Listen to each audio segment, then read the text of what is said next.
2.0, Kenny. So welcome to our Motu 52 art challenge. We are moving through our challenge one character at a time, back at our drawing boards, challenging ourselves not only with technology as it appears today, but also with the characters themselves and putting them into a certain reality. So, Kenny, a certain reality that we can barely exist in ourselves. So welcome, Kenny Calderon, the amazing illustrator from Florida. Tell me about your journey so far with Skeletor. You got a bit of tape on this time. Yes, because as we did last week, right? We added some black all the way to the edges, sort of filling up the board. So I taped it down today so that I can render more of a cloudy effect. Some of these forest greens, framing Skeletor, right? Nice. So that by adding some darker tones in the foreground, it sort of like makes the background feel brighter. Right. Yeah. And adding more of a cloudier texture to the brim of the portal. So that I can, add some more blacks, get a nice little blending effect going on, and then get some of the cobblestone texture rendered in at the bottom. Very cool. And after that, so I what's think left for you to we're do now? ready to ink. Yeah, I'll say ink is your last stage, so you're nearly there. Yep. Nearly there. Almost. Indeed. I got a bit more to go, but before how you doing on your end? Good, man. Before I sort of got into, I'm starting to render in the background. So putting in some of those sort of greystone, greeny sort of stonework on Castle Grayskull. So I'm doing that now. Here we go. Bring something a big. So you can see I've got an old sort of scrubbly brush and a toothbrush, and I'm sort of just rendering some of those textures there now. Just giving it sort of that stony sort of effect. Great. Before I then come in and put my final pass over the flesh to really jump it in front of that. So that's the plan today, is to try and get it to the point where I get the armor done, and then in between panels probably do a little bit of the Eternian flag flapping in the background, and that's where we'll be at. Now, are you going to be pushing some light upward from? Yeah, so the light will cascade down here. So we're going to add some more green, green lights as it goes up. So I want it dark down here because I want the light from the staff to just sort of stand out, the glowing staff. So I want the dark to be behind it to push it forward. That's the plan. That's the plan. So tell me, Kenny, are you ready for the next challenge, which is Stratos? I am. You are? As ready as I'll ever be. So here's the Skeletor. As ready as I'll ever be. And you can see I sort of threw a few images together to get us over the finish line. We got our Filmation Skeletor there. We've got a sculpture from Sideshow, maybe. There's an Alex Ross Skeletor in the corner. And we've got the mini comic one, which the eyes on that Skeletor creep me out. I love it. That's the one I wanted to sort of reference the most. Is his real jacked up. That sculpture's beautiful. It's amazing, isn't it? They do it. Man, the ferocity in that panther is gorgeous. It's very Frazetta, isn't it? Absolutely, and that the gesture that they have Skeletor in, like while he's holding the staff and sort of like swinging the sword, that's fantastic. I wish I would have thought of that. I know, it's pretty good, but we've got Panthro later in our challenge, so we could always include that a bit later. It'd be cool to do a Panthro versus Battle Cat. That would be a great image. The two attacking each other. We might have to combine the two. Indeed. We might have to do that. Don't threaten me with a good I think time, that though. Don't threaten me with a good time. because you'll be there every time. Every So time. next live stream. Here we go. Stratos. I'll put together a little page on Stratos, the many forms or the many faces of Ooh. Stratos. And here we have our original illustration where he's kind of a hunch going, like a bit of a slack posture happening on the left there. And Right. and then we've got a few different iterations. So we got in the right hand corner we have the mini comic. So we have from like the early 80s, his first iteration of Stratos when he had almost like a flesh tone to his skin, which is kind of weird. Red and the blue, and then you can see they changed over on the right hand side to the grey, which is what the action figure ended up looking like. You've got your Kenny's favorite series, the 2002 He-Man series that was on. That's the one in the right hand corner. That was a great one. I enjoyed that one too. It was. Yeah, you got a little bit of a orthographic sort of version of Stratos there with the front, side, and back views. You got the Filmation one below there with he's rocking a sword. And then bottom we got I just put in the back of the jetpack so we could see what the back side of him looked like in terms of detail. So there you go, Stratos. Yeah. Next time I do like that aerial shot. I do like that aerial shot that's in the examples there, that top right, because I feel like we haven't done anything like that yet. Everybody has been kind of grounded, so like this will be a great opportunity to like illustrate the character like in flight. So we'll have like the full body extension. Yes. You know. Yeah. Are you going to do the looking up version or looking towards it or down on it version? Ooh. I'm not sure. I do like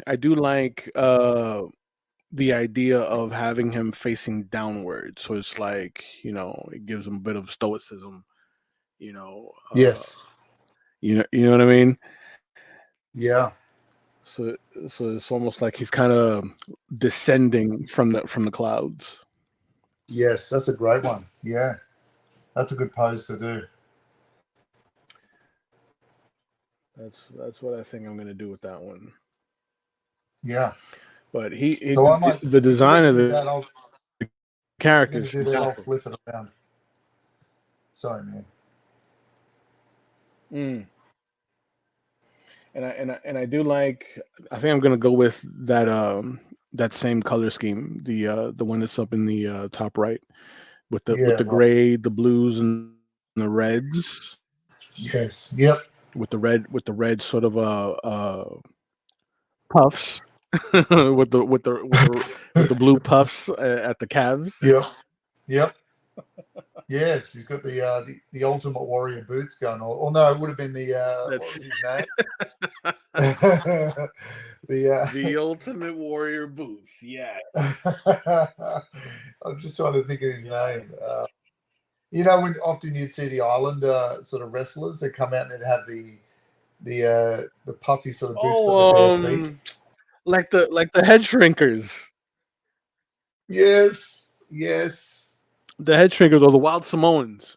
Yes. Absolutely. What was it? It was Samu and Fatu. Yes. I'm just trying to think of the other guy too.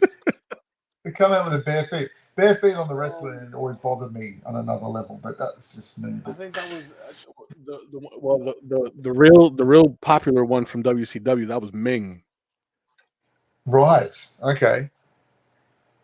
He was the big guy that came out with the wild hair. Ming. Love it. Who's the WWF one? I'm just trying to think of. We are showing our age right now.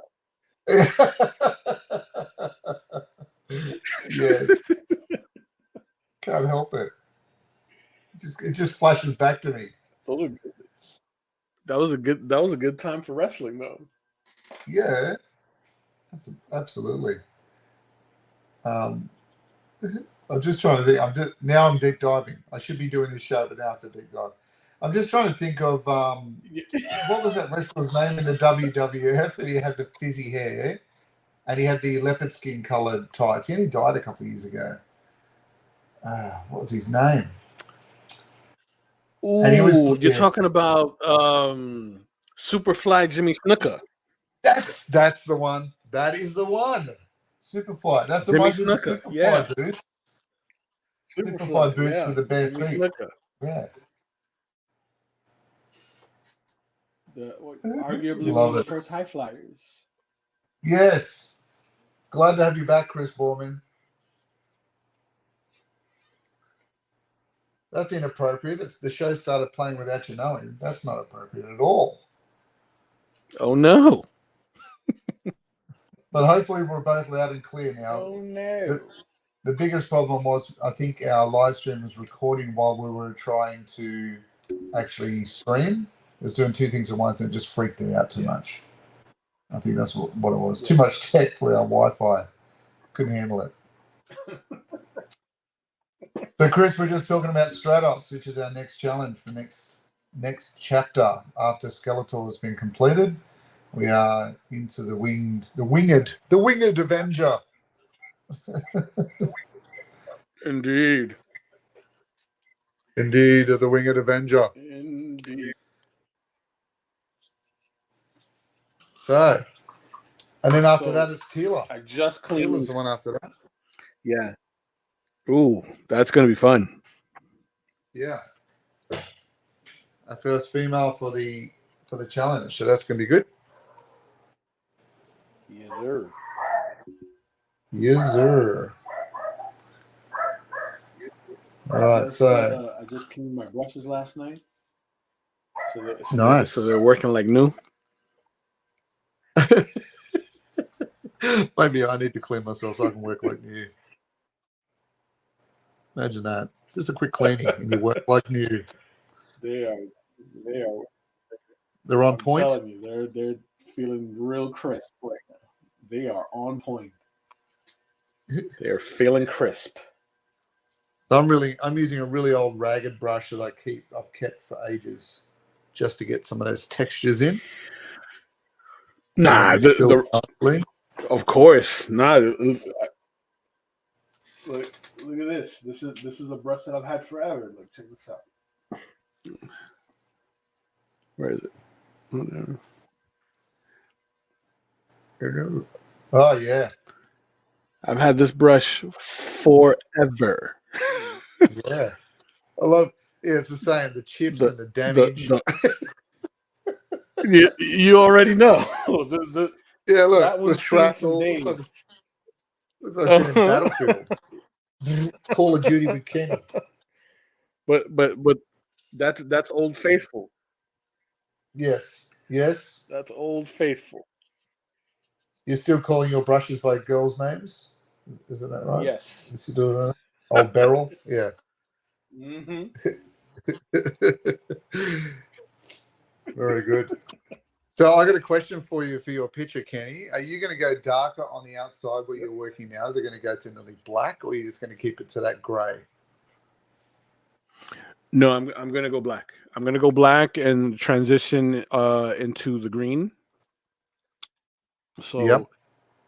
the black watercolor that I'm using isn't going to be super heavy, but it will be like significantly darker than what it is here. This is, just a single pass, right? So that we can sort of like build from that and work it into the local color that's there. So I'm sort of like working from the center outward. Oh, very cool. Chris Borman's got a question. So he says, I know it's been previously discussed, but what do you clean your brushes with? So you can clean your brushes with like I know some artists that use dishwashing liquid, right? Because it it dries like quickly and clean. You can use, believe it or not, you can use shampoo like for your hair. Yeah. That works really well. and I use this. I use this. This yeah. This it's a little brush cleaner that I bought off of eBay. I saw a YouTube video of an artist using it, and this is fantastic stuff because it can basically revitalize your brushes to to being super fine, like new. This is Very one of the good. brushes that I cleaned last night. Very good. So what's the name of that product, Kenny? It looks like pomade. It looks like something from Yeah, right. I'd rather wear up our hair wax. Got me my pomade. It's called the Masters Brush Cleaner and Preserver. So it cleans oil paint, watercolor, acrylic stains, out of your brushes, and man, it goes right and like deep into the bristles and pulls stuff out. Yeah, nice. It loosens it all up, doesn't it? Yeah. Yeah. So every so often, I think I don't know, every 6 months or so, I give my brushes a good cleaning, right, to kind of keep them functioning as intended. Yeah, nice. So I just tend to wash mine in water, but I do tend to soak them in fabric softener. Yes, that's And, another good one. yeah, and it just tends to keep them smelling crispy fresh, but also it just softens the bristles up.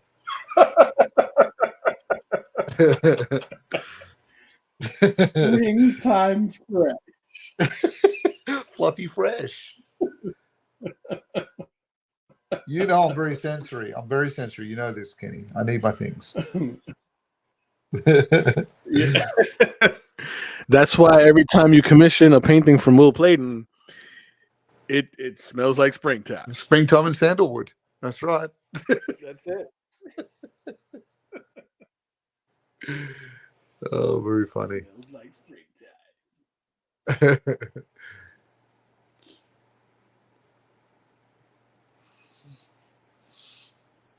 All right.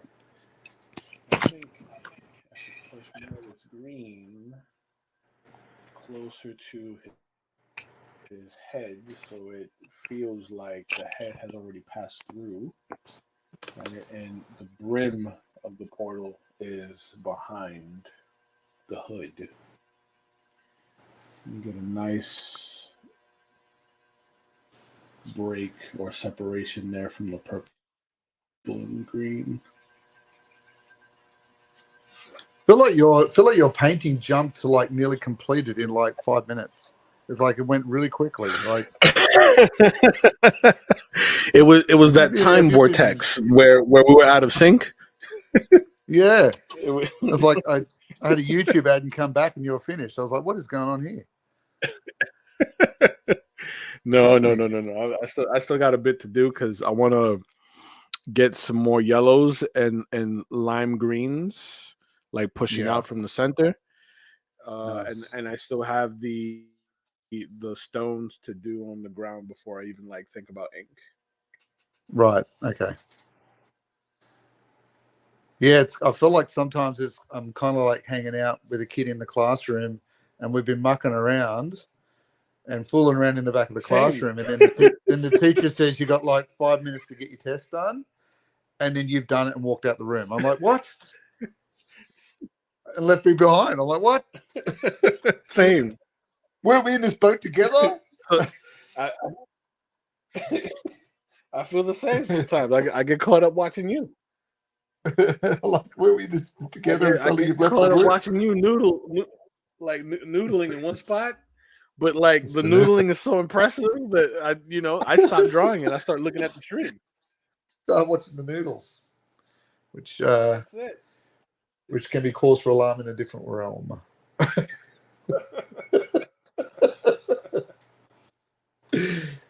Where's the vet? I think we've already gone off the trail. We've already lost our way. Uh-huh. Yvette's not here to clock us in. Yeah. Too funny. All right, so I'm going to move over to a different brush, I think.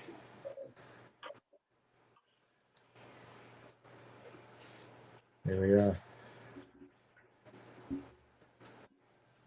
So what have you been watching at the moment, Kenny? What's the latest? A little bit of this.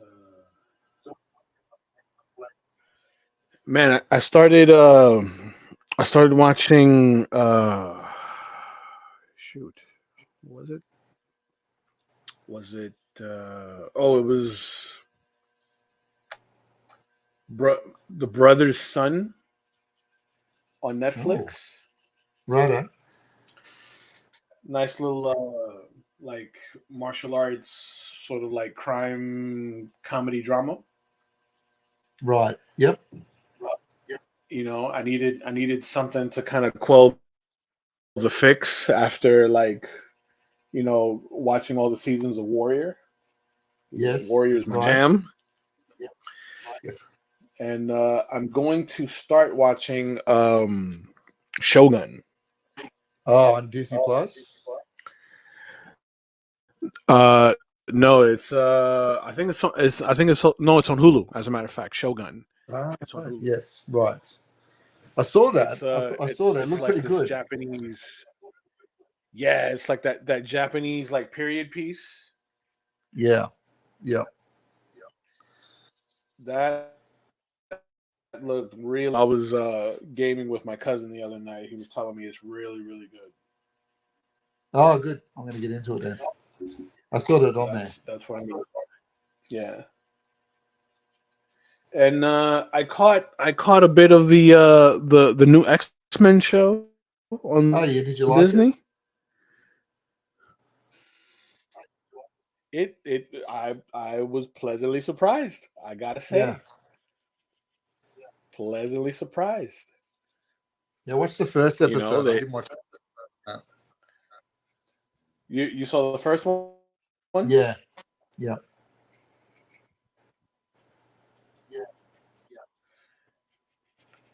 So the second one still delivers just as hard, right? Like it you know, because they bring back Magneto, and you know it like just the writing in the second episode feels very Claremont.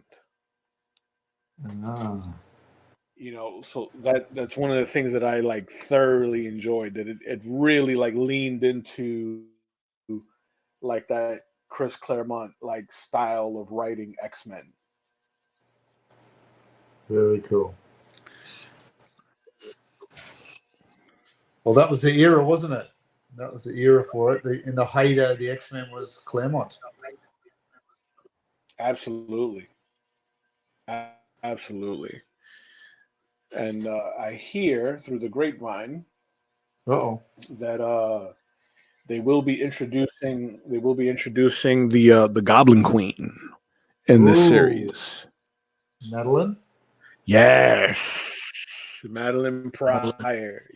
Yes. Now that lends into my favorite of the X-Men miniseries, and that is in the Inferno. Ooh, Inferno. Yes. That was it for me. The Inferno story. Yeah.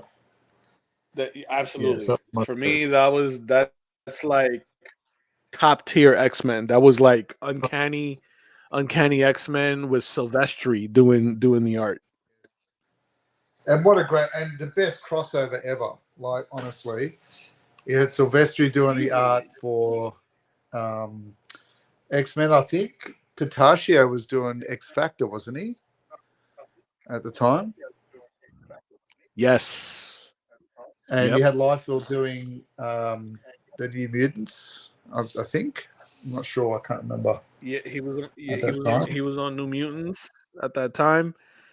and Romita shoot, was was Romita that doing I forgot who Daredevil? Romita? Yes, he was on Spider-Man. Yeah, or was he doing Was it Daredevil? Who was was doing it Daredevil Daredevil? or Spider-Man? He was either doing Daredevil or Spider You know what? Man, and I sometimes get Miller and Romita's art style mixed up at that period in terms of Daredevil. They were very similar. Easily, of course, yeah. Yeah. But yeah, what a great series, like the Daredevil. crossover of the demons. It was almost like Ghostbusters, but a bit more serious, where the demons sort of took over the city and Absolutely, the heroes were getting beaten up, and it was great. I loved it. absolutely, absolutely. I think like and it had so many good like scenes in Yes. that crossover. Like one of my favorite scenes was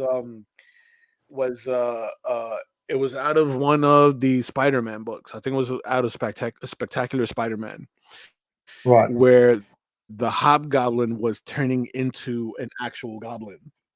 Yes. Yes. Yep. That he That's was on that great. roof. Remember, he was on the rooftop, and Yep. he was Yep. on the rooftop, and he took off the mask, and he realized that his eyes were still red. Yes. The mask is one with him.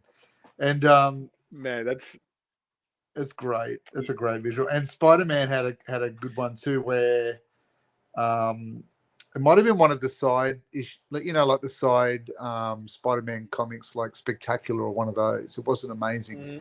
And it was where Ned Stacy had come back alive, and it was Night of the Living Ned. Yes, yes, yes. There were so Great. many Night good of the ones. Living Ned. But I just love Yes, Daredevil, how he was all bandaged up and his costume was ripped, and he's just going around the street beating up demons and saving people. It was fantastic. Yeah, it's such a good absolutely, series. absolutely. The Inferno Run was. I think that was one of the best crossovers, like outside of Secret Wars. Yes. And they were giant sized X-Men issues, weren't they? If I remember. They had really big ones. Mm-hmm. Where, where Yep. you had, I think it was the one where the X-Men actually become corrupted um, and attack Oh yeah, X-Force. I remember that. Yeah, and Wolverine I was like, remember that. his whole mask and face was black except for his eyes. Yeah, it was very cool. Yep. Ah, the good old days. But that made me fall in love with Silvestri's version of Colossus. I mean, I really think he rendered him beautifully. Yes. To this day, and this is gonna be like probably a hot button for most, but Silvestri, in my opinion, draws the best Wolverine. Oh, hands down. I absolutely agree with that. Yep, for sure. Like, I mean, I think a close on par almost would be John Buscema when he did the Madripoor series. I thought Wolverine was John Buscema, fantastic. yeah. Yeah. Oh yeah. Oh yeah. That Jim, no knock on Jim Lee. Jim Lee does, he renders his figures very beautifully. But like when I think of Wolverine, I think of Yeah. Silvestri's Wolverine on Uncanny. Yes. Yeah.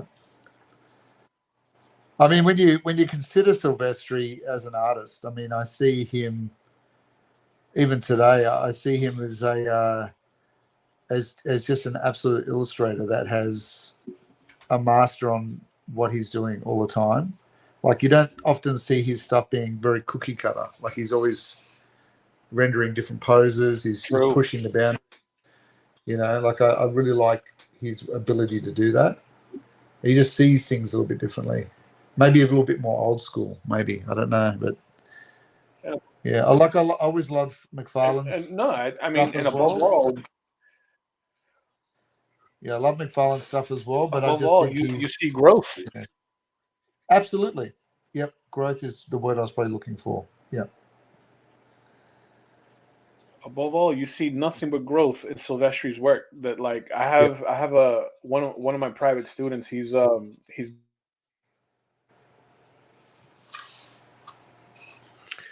and one of the big things that I try to like in your work. Like it's not a good, you want to be able to show that growth, Yeah. because that means that you're remaining a student, you know, Yes.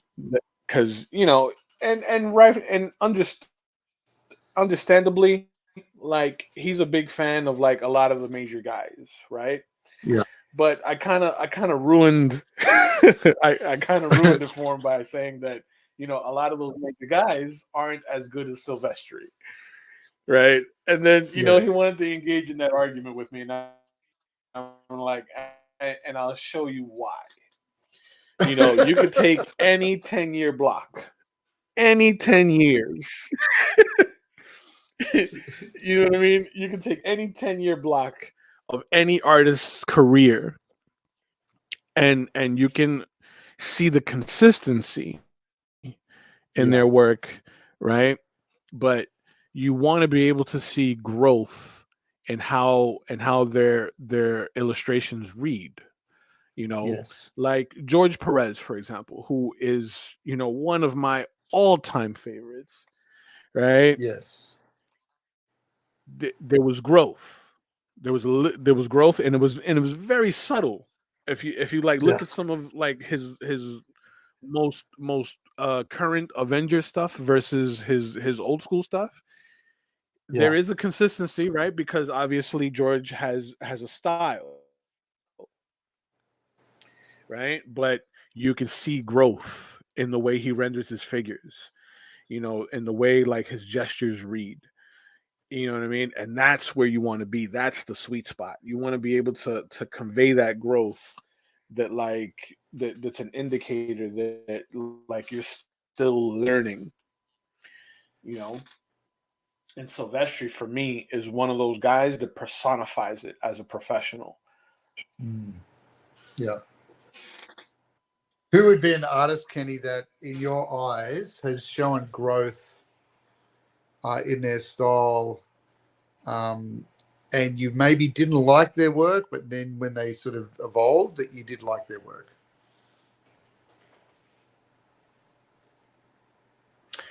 Um, that I didn't like their work initially. I would say Dan Jurgens.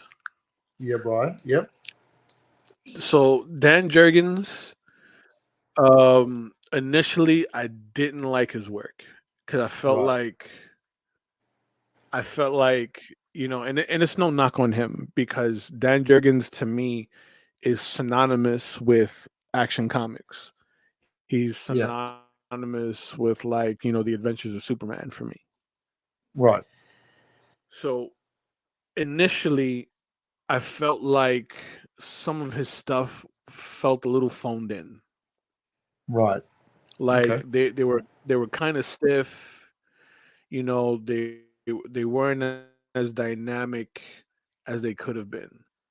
Yeah. Yeah. But then when you look at what book was this? This was The Death of Clark Kent. The Death of Clark Kent, right?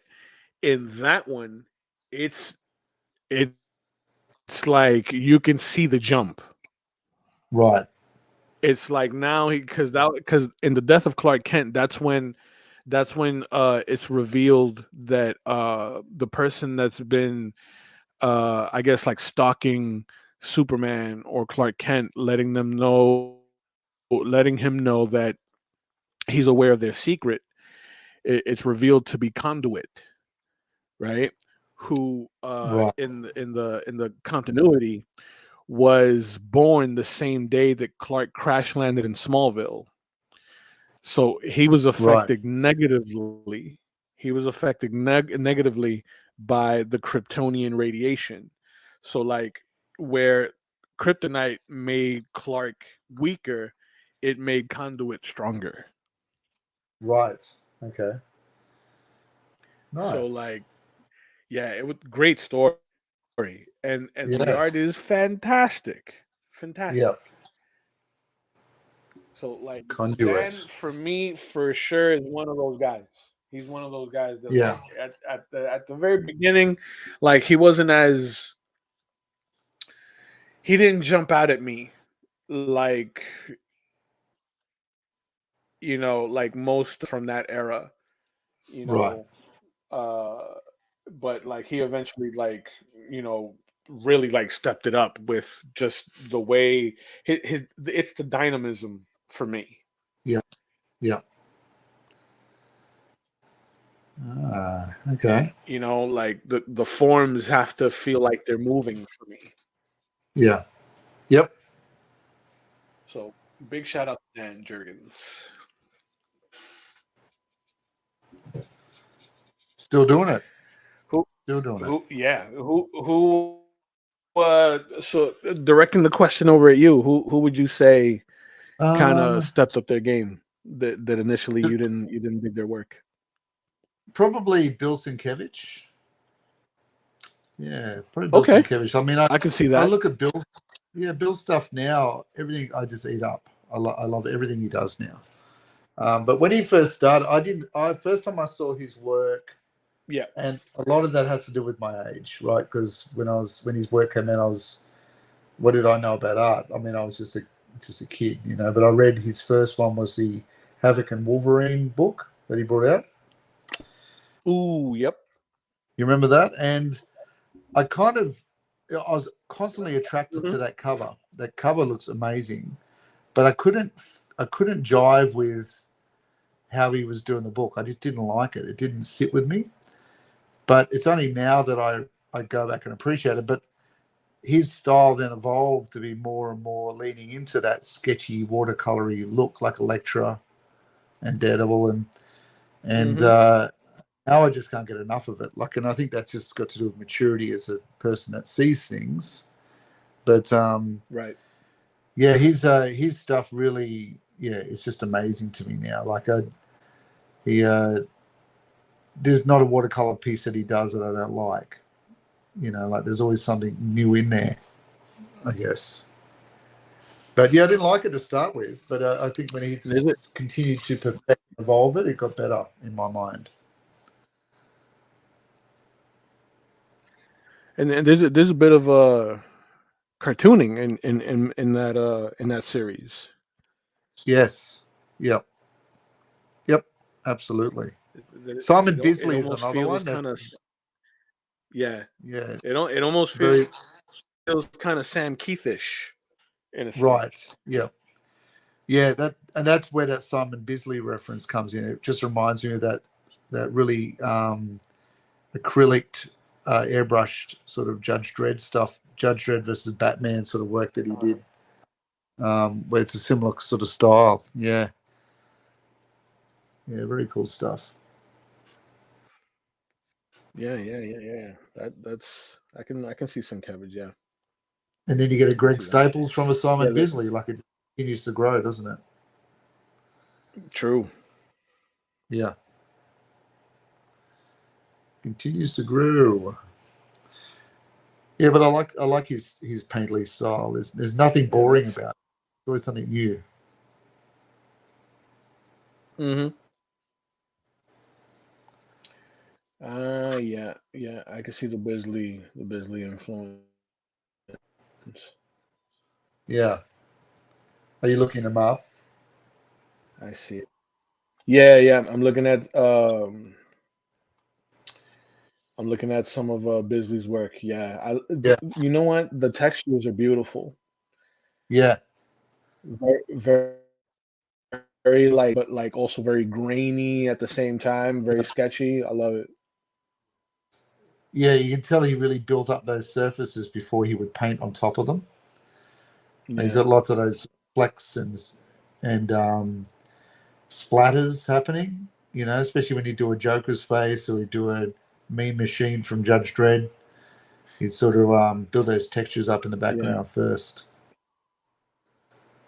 Yeah, yeah. very inspirational. His Swamp Thing is As- awesome. oh, yes. Amazing. Oof, Amazing. that Swamp Thing is. Look at that. But that's where we get a Yeah, Greg and Staples he's now. he's he's got Amazing he's, shot. he's got he's got a bit of a heavy metal kind of vibe to his work. Yeah, yeah. Well, I think he was involved in that. So I think there's a lot of that work influences him. Like Sort the of heavy like metal, the 2000 AD, that whole world of British yeah, comics and publications. I think had a big influence on him, on Bisley and what he's doing. yeah. Yeah, really cool. Now, just bring up these green grayskull layers. Good sort of. Nearly, I'm gonna let. Yeah, that's coming in nice. nearly there with the That's grayskull. coming in real nice. So I'm just adding a bit of lime yellow, cool yellow, with Viridian green and a bit of Prussian blue, Mm-hmm. and then throwing a bit of white onto it, and then Sweet. that's giving me my highlights over the top of the dark green that I had there. The cool green. And because I've got that underlayer in there and it's gouache, it reacts well with it. It sort of sits on top of it and you can still see through it. So it creates another layer, which allows me to go pretty quick. I can sort of zip in and out, sort of coaching those areas in with the brush. And then I'll come back and I'll put the shadows of Skeletor. Once the paint's dry, I'll go over it and render in the shadows. And then that should be it for the grey skull. Grey skull. Gray skull. So I'm adding a mixture of like some of this forest green, a little bit of white, and some navy blue, Ooh. just so I can sort of mist out this edge of dust being kicked up by the portal. And then Yeah. I'm going to start laying in the cobblestones on the ground, along with some shadow renderings, and then I'll be ready for ink. Nice. The shadow rendering. That portal's looking really good, Kenny. I'm just looking on Thank that you. right-hand side where he's got the open hand. That Yeah. green transition from the green to the black to the yellow looks fantastic.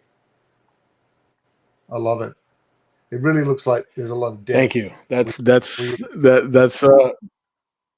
what I was doing while we were out of sync. Yeah. Yeah. That looks good, man. Chris Borman says, I finally got to meet Bisley right before the pandemic. He signed my Bowen Lobo statue. Nice.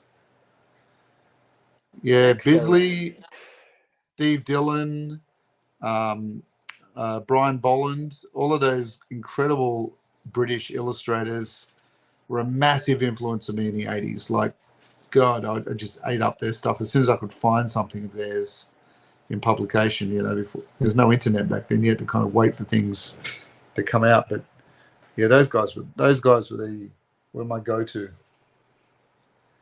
Yeah. Fantastic.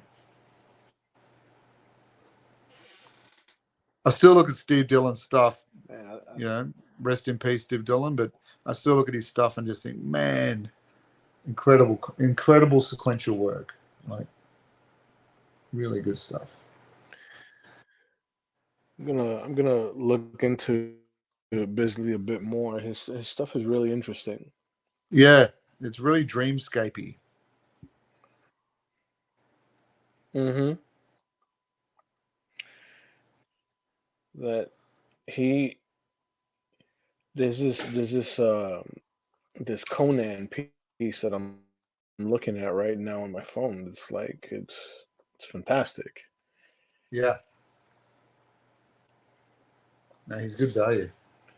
And it's very, very stunning. But and it's like heavy, very, very weighty, like figures.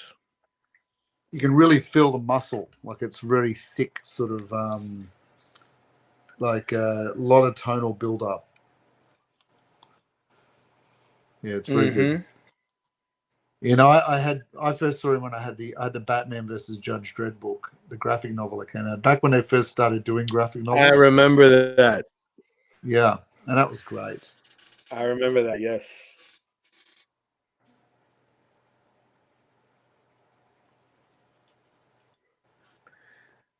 Let's kick some of this up a little bit.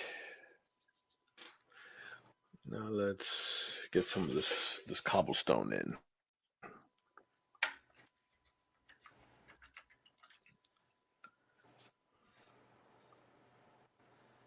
Saw some of those great commission pieces you did during the week, Kenny, of the Andor series. They look beautiful, man. Well done. Thank you. The client was very, very happy. God, how wouldn't they be? I They look used a great. different approach. Yes, it's working. I used a slightly different approach with those, and man, she was very, very happy, very, very happy. I have to say I was pretty satisfied myself. Right? Yeah, they look really good. The less ink I think you lose less ink this time around, and it seemed to be a bit more subtle. It looked really nice. Right. It was more like rendering with the paint. Right. And just using ink for like the, I guess, the harder blacks, right? So like eyes, the separation in lips, Yep. eyebrows, things like that. Just the popping areas. Yeah. Exactly. So I think that may be my my go-to method when doing uh, representational likenesses. Yeah. I mean, I'm interested to see you evolving in that area. I can see it almost affecting your Marvel stuff too. Where you start to lean more to the portrait stuff. Oh yeah. Yeah. Oh yeah, easily. I mean, I haven't done portraits in a really, really long time. Yeah. So to really like render something like that, but in paint, like it Yeah. felt good. It felt good. It looked good. And guys, if you'll see them. I guess if Kenny posts them online, they were just really, really good. You can see such a mastery in how you handle that. I can tell you've done that before. It was nothing experimental. It was all good. It was a good river. I appreciate that. I appreciate that. It's a good river to swim in. That's what good art does. That's what good art does. It vibes you high. That's good. This is it's the osmosis, right? Yes. It would be a waste of time if like we did all these live streams and I learned nothing. It's the story of my life. You've learned nothing. I sit here numb. Not because the lessons aren't there, but because I just don't learn.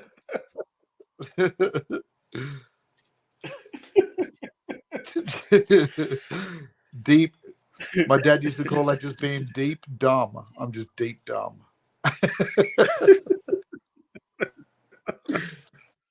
Deep down dumb. Ingrained. No, man, unwashable dumb.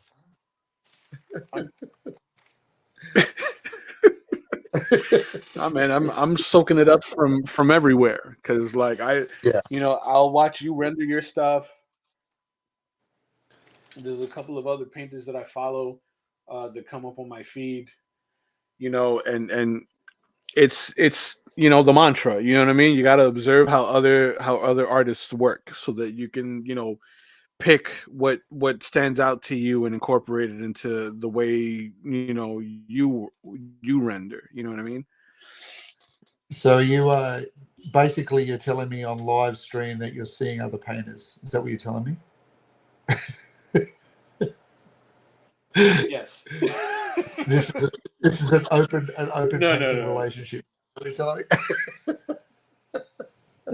Yes, it's very polyamorous. The polygamous painter. So you, I feel like this is a Will and Jada moment. I feel like this is a Will and Jada online moment where you're seeing other painters and didn't tell me. It was a situation.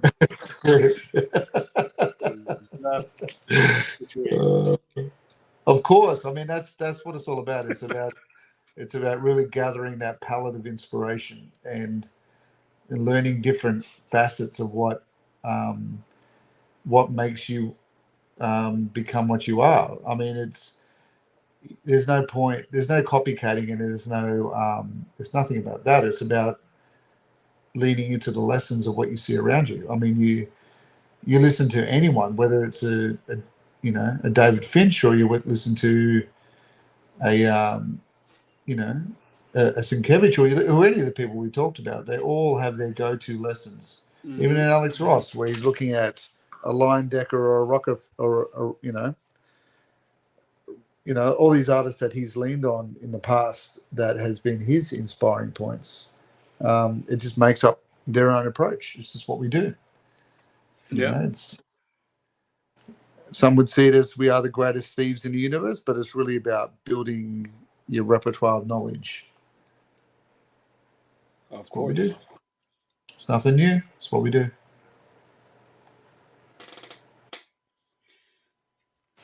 All right, I'm getting stuck noodling again, Kenny. I've got to start moving. Oh no, not the noodle.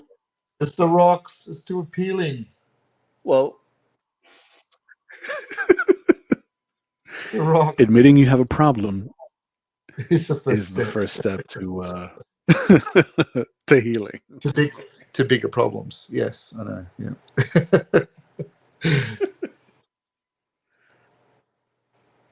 No, I just want to get this last rendering done in the background so I can start really pushing the final coat on the armor and another pass over Skeletor's skull. There's a key. Oh, Chris Borman says we have an open painting marriage. Yes. Yeah.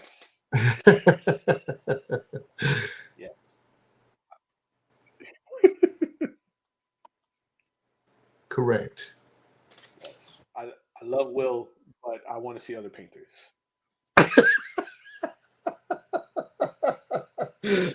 I need to see other people use brush. I just want to know what's out there.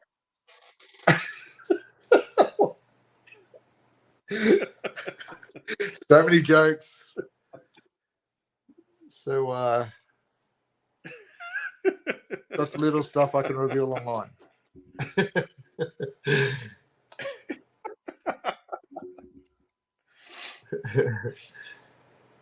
Let's get a little fine brush, yeah. Can you remind me to send that PDF to you as well, Kenny, before we finish today at some point as well? Yeah. Like after we're done and we're backstage chopping it up out. Yeah. Because I'm going to be doing an art project with my Saturday kids, and I'm going to be ordering some comic boards for them, some ink quills and brushes, and really giving them the comic making experience. Nice.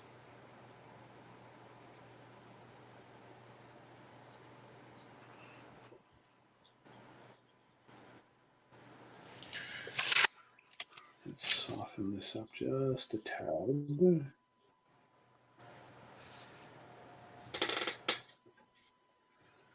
And how's spring break treating you?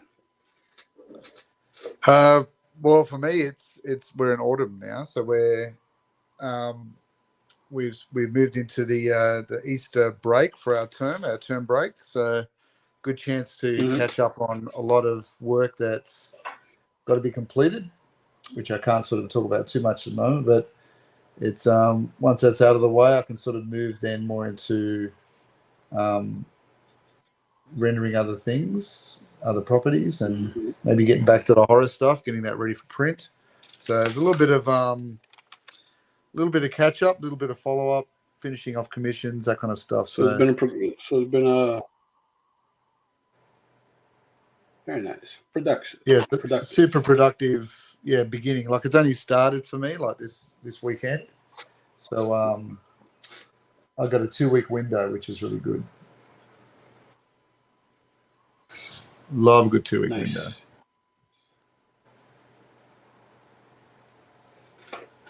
Yeah, it's good. Very Good to recharge nice. recharge the batteries. Good. Get a bit of tattoo Oh, work yeah. in there. Yeah, it's all good. Oof.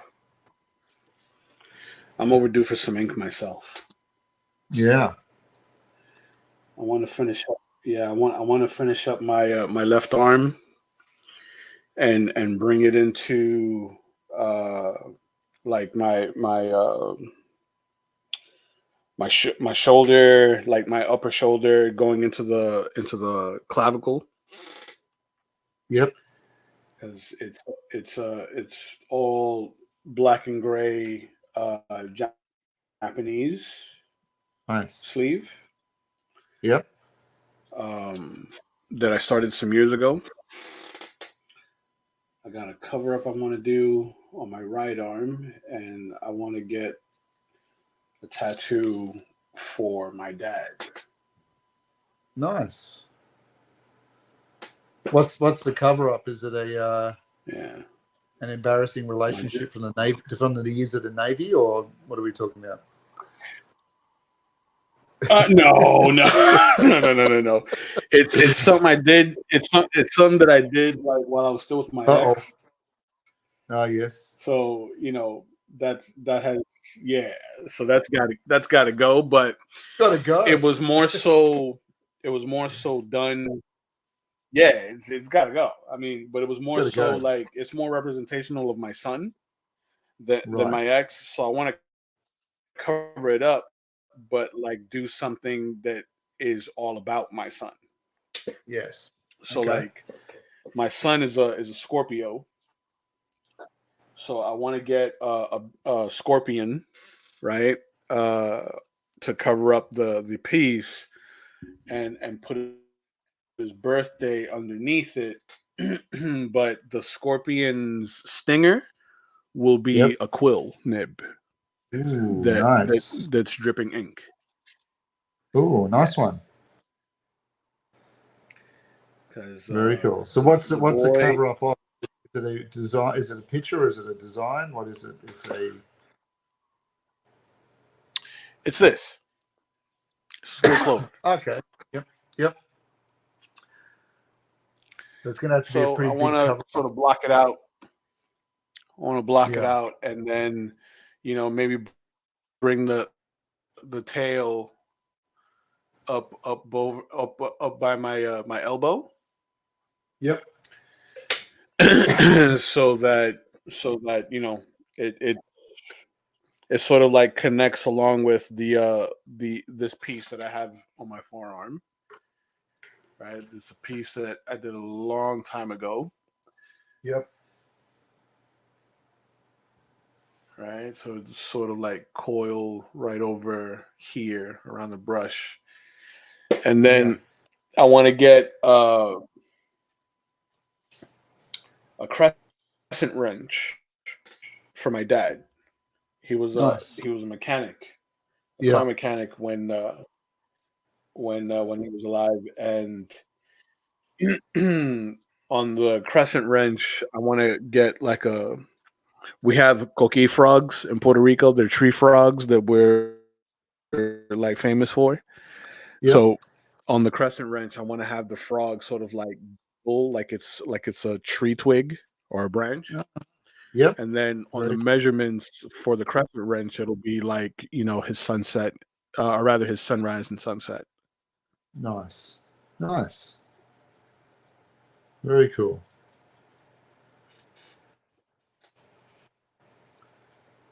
I wanted to just keep all of the art that I do on my right arm like more personal, but then Yep. all the stuff on my left arm like just the Japanese aesthetic. Nice. Very cool. And I gotta redo my back. Got this like monster like Japanese tiger on my back.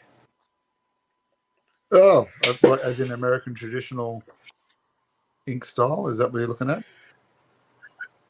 Kind of, yeah. But it's big. Like it takes up 3/4 of my back. So Japanese style. So I gotta touch it up. Yeah. Yeah, the Japanese style, because the tiger is like moving upward. Yeah. So like from my waist to about just a little bit above the center of my back. Yeah. It kind of crosses over my spine a little bit. That's a Huge big bit of ink, dude. Like that's a commitment. Yeah. Yeah. That's not I got drunk one night and ended up with a quick tattoo. That's a big one. That's no. Like I thought about that one. That one, like yeah. I really thought about it. Because initially the idea was for it to be a dragon battling a tiger, right? Right. That it's to emulate man's internal struggle, right? The wisdom and experience versus youthful brashness. You know what I mean? Right. But I got the tiger done, and then like my artist disappeared for a little bit. And then by then, I was a dad, so I was like, let me just, let me start this sleeve real quick. Yeah, because priorities shift, and so does finance. Yeah, you have to change gears. Yeah, it happens. It happens, kids. It happens. That it does. That it does. Put a little blue in this.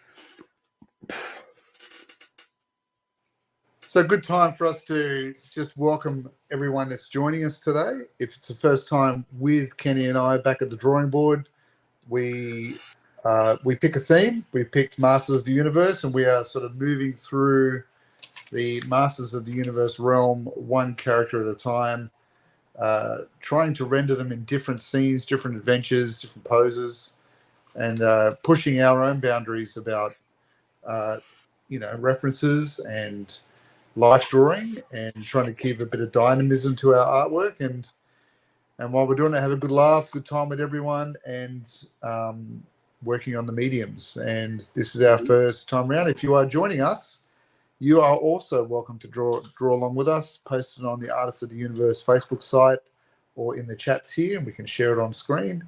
And I hope you're all having a good time. So welcome to the Easter weekend. Indeed. It's all happening.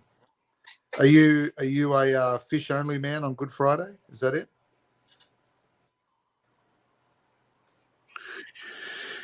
Nah, dude. I had a ham sandwich before I jumped on the live.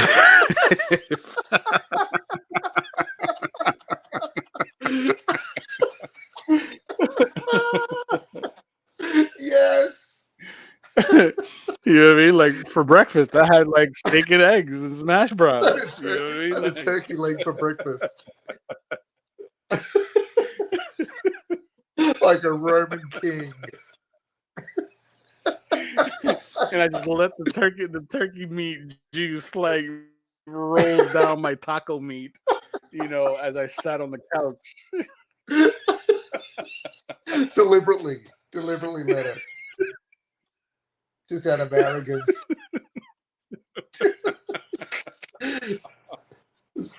No meat. Pish. Oh, that's so funny. Oh, God. Chicken stir fry with Chris. You are among friends, Chris.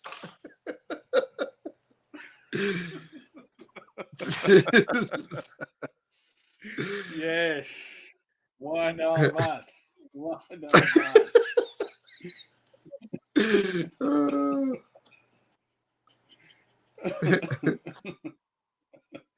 So I did manage to catch the Beetlejuice trailer last week after we had our chat. Ooh, what did you think? I thought it looks good.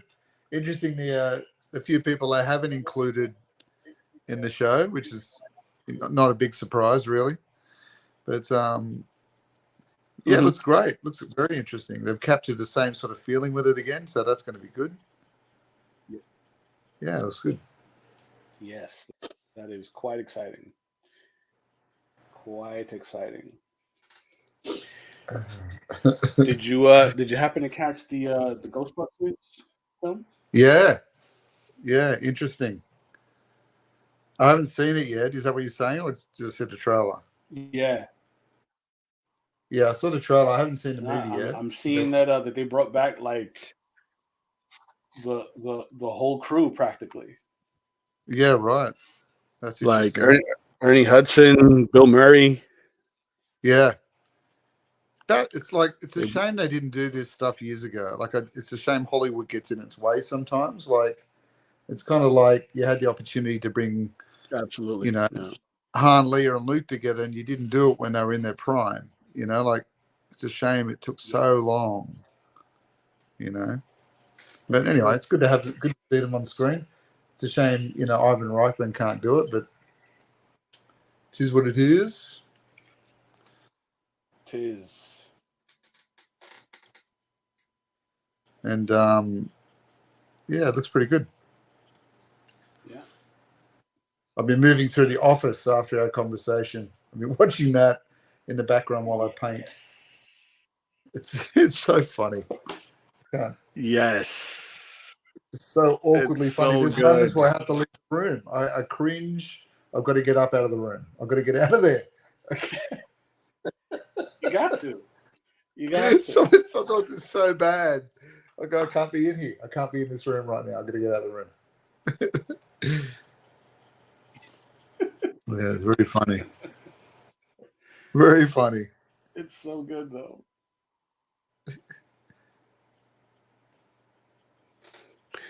So I'm at the part where Chris says the HR guy's leaving. I endured the 80s. What is it? Oh, where he does the whole parody song, where he sings "Goodbye Stranger." I'm not at that. I'm at part one. Part one where they're retraining the new HR guy, a lady, to replace him, and he's about to leave. Toby, isn't it? Yeah. So Toby's about to leave. And he meets Holly for the first time. Yeah, he's going to Costa Rica, I think, isn't he? Yeah. Yeah. I endured the 80s Masters of the Universe again on Tubi. Oh. It's still bad. I saw Ghostbusters on Tuesday. It was decent. Very nice.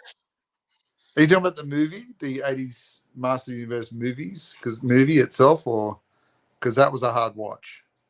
Yes. Horrendous. It's erroneous. On all levels. Erroneous on all levels. There's not much erroneous. There's not much endearing about it at all. Like, I struggle. Like, I'm like, why did they make these choices? Why? Why? Yeah. Because 80s don't 80. Yes. I'm going to give The Crow a watch this weekend. Yes. I haven't seen that in a number of years. I'm going to give that another watch. Is that out already? No, the original one. Yeah. Yeah. Yes, the classic. Love that movie. The one and only. Indeed. We don't talk about the other ones. No.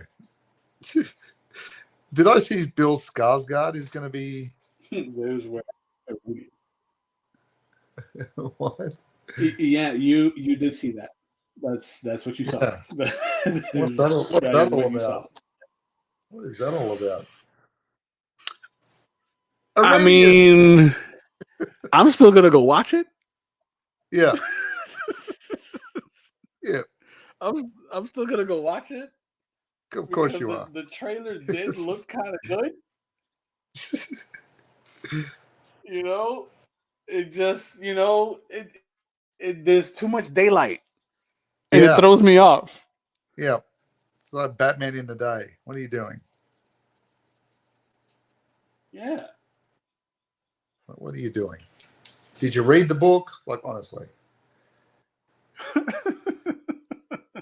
Yes, I watched my guilty pleasure, The Last Starfighter. The Last Starfighter. That's one I haven't seen in a long time. A long time.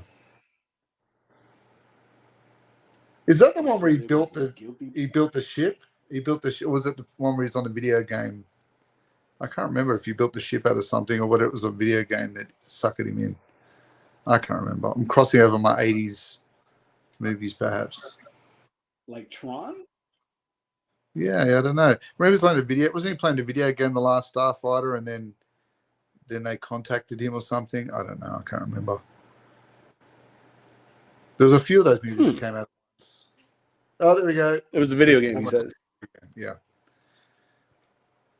And I think us as 80s kids were like, I'm good at a video game. I could be that. Where's my alien visitation? I can do that. I can do this. Where's my alien visitation? That was like Flight of the Navigator. You remember that one? That's probably the other one I'm thinking of too, yeah. There's a few of them that popped out at that time.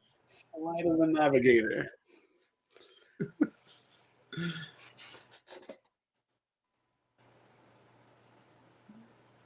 Good times.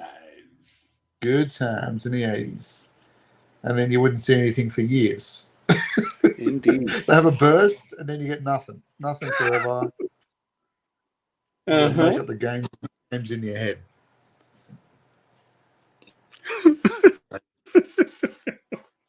Oh, the video game was a test. That's right.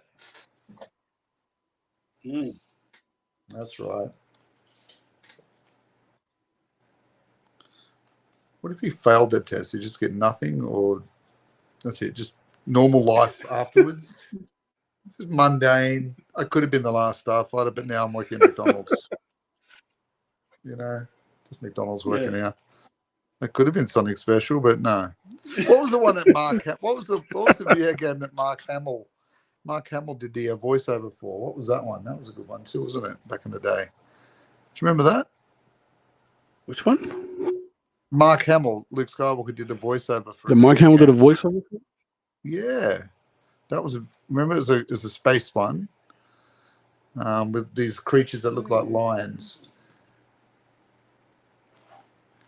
I'm having these random LSD flashbacks right now while we're live. Now I'm gonna look it up. Are you off your meds again, Will? I'm mermaiding it. I'm doing Wing Commander 3. Man, the Heart that of sounds the Tiger. familiar though. Wing Commander 3. Commander. Yes. Yeah. Back in the PlayStation 1 days. Mm-hmm. That's right. Wing Commander. Chris Foreman said, I would have enjoyed Flight of the Navigator better if the ship didn't have Pee Wee Herman's voice. Yeah. Yes. It would be, it's hard to take that was so annoying. It's hard to take a war seriously, isn't it, when you got Pee Wee Herman's voice in the background. The aggressive Pee Wee laugh. Yeah. Okay. Funny. I think we're about ready. Uh-oh. Ready for the inks? I think we're about ready. Yes, sir. Because I think I'm just going to hit up some of this here with a little bit of green. Just above his tootsies. And just above his little piggies. They're rough feet, aren't they? They're rough. Those feet are rough work. They are. They're rough. You get those in bed with you at night, you're going to get a skin graft. Like, they are rough looking feet. You know? You're going to lose a calf muscle. Gonna deglove your leg with that. With those toenails. Oh yeah. Oh, there you go. Chris Oh, is yeah. giving you the trumpet announcement. There we go. Da, da, da, da, the inks. Yes.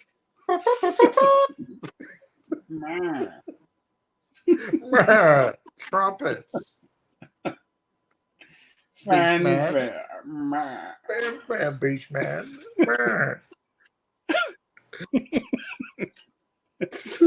What is happening? You got the right idea.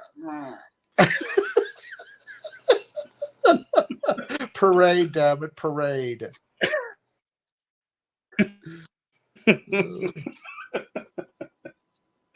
Too funny. Yes, we're ready. I think we need a little bit of purple here. A little bit more. A little bit more. I kind of like have a visual in my mind that that's the sound you made when you're eating that turkey leg on the couch. Turkey leg. Instead of fish. Fish. How Fish. lame. Turkey leg. Oh, killing me. I tell you. It's sometimes it's these moments that get me through the week. Get me through the week. I'm just so alone on the planet.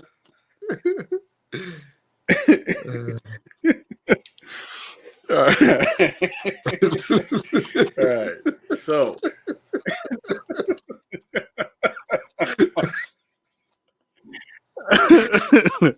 Let me get my ink together. Oh man, I tell you. We're only 5 characters in, I'd say. That's right. Only 5 characters. Man, I'm sandwich. It's just not. It's a sandwich. Come on, ham sandwich. What? No gravy?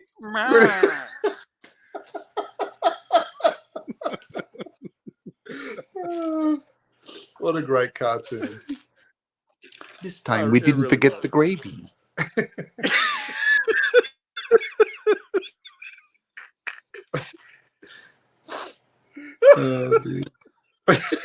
Oh man, I can't see.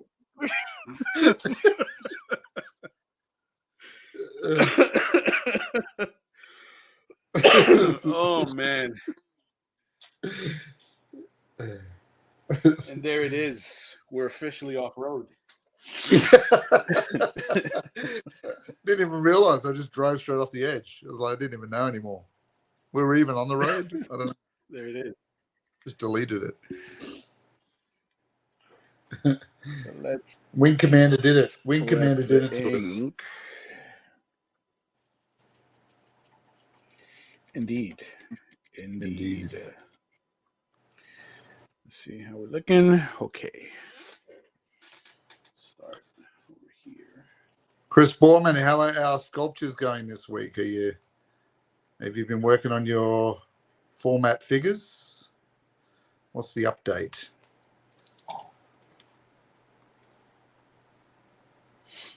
Yeah. No, there's no GPS that can help me and Kenny. We're gone. We're off. We're gone. Right off into the fog. There's no backwards. Yep.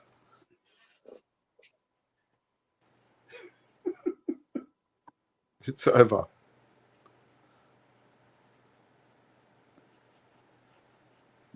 I'm just going to try and water out that foreground a bit. Bleed it out. Like so.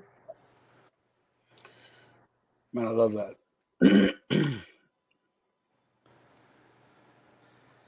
That texture looks fantastic. It's the noodling, telling you. Mm-hmm. It's got a bit of the Noodling cobblestone pays. too, Noodling and pays. then I'm back to Skeletor again.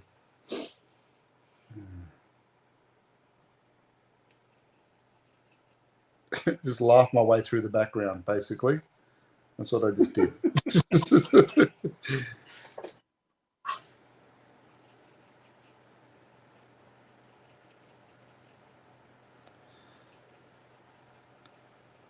I think it needs to be a nice 2-pack hardcover book on Kickstarter when we're done, Kenny.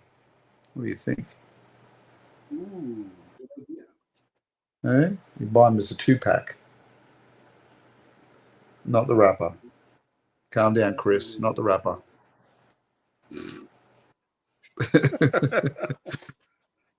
Definitely a good idea.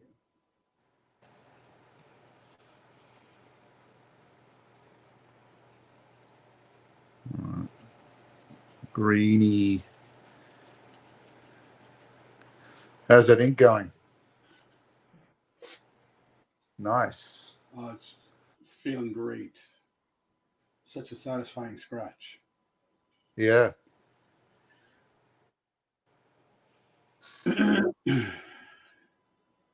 You ever do any ink work with a quill, Will? I have. I used to do a fair bit of Wild West stuff, and I used to use it with like sort of miniature versions, like miniature busts. But I would often put it in, and then I'd water down the ink, the Indian ink over the top, just to give a washed out version. Yeah. Back in the 90s when Wild West stuff was selling really well. Yeah.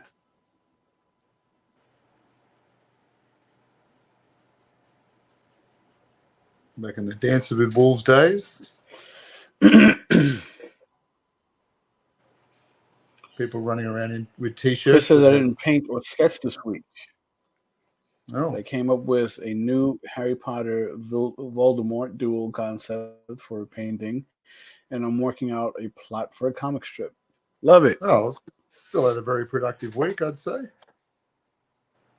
Oh, yeah. Sometimes it's generating those ideas and projects that are just as important as producing physical medium, you know? True, indeed. It's the next, yeah. True, indeed. That's what I say with a turkey leg hanging out of my mouth. That's what I say. Indeed. Damn turkey leg.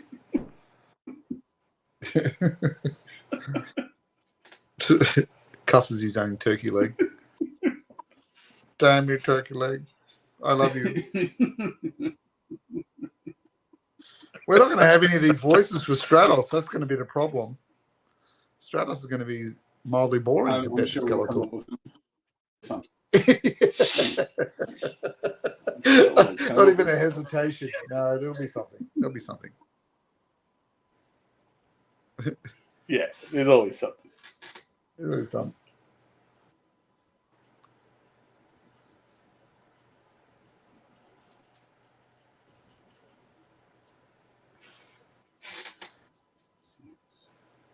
Small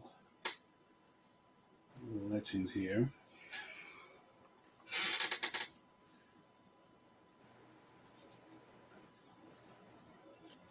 Yes. All right, last bit is the cobblestones, and then I'm moving back into Skeletor. Very nice. Did provide its own level of difficulty in some areas, this background. That's what this challenge is all about. Facing those difficulties head on and persevere. Yeah. The trick of not overworking your paper is nearly got beyond me this time. There was a moment I thought, I'm going to have to restart.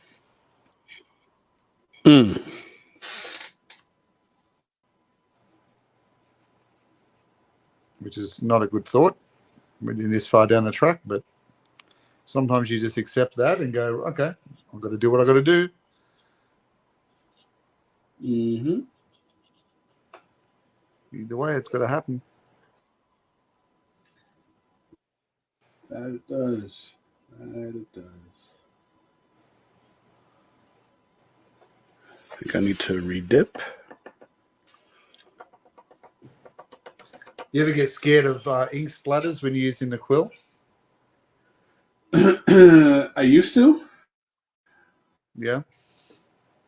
but I like realized that it was the way I was holding the quill that would would have me do that. Yep. But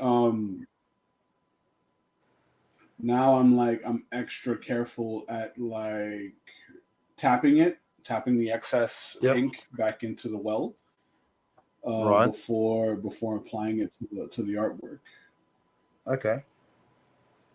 Because we're typically so conditioned to like going back and forth like a scribble motion, and Yep. and you can only drag or kind of keep it in one direction, when Yes. you're working with a quill.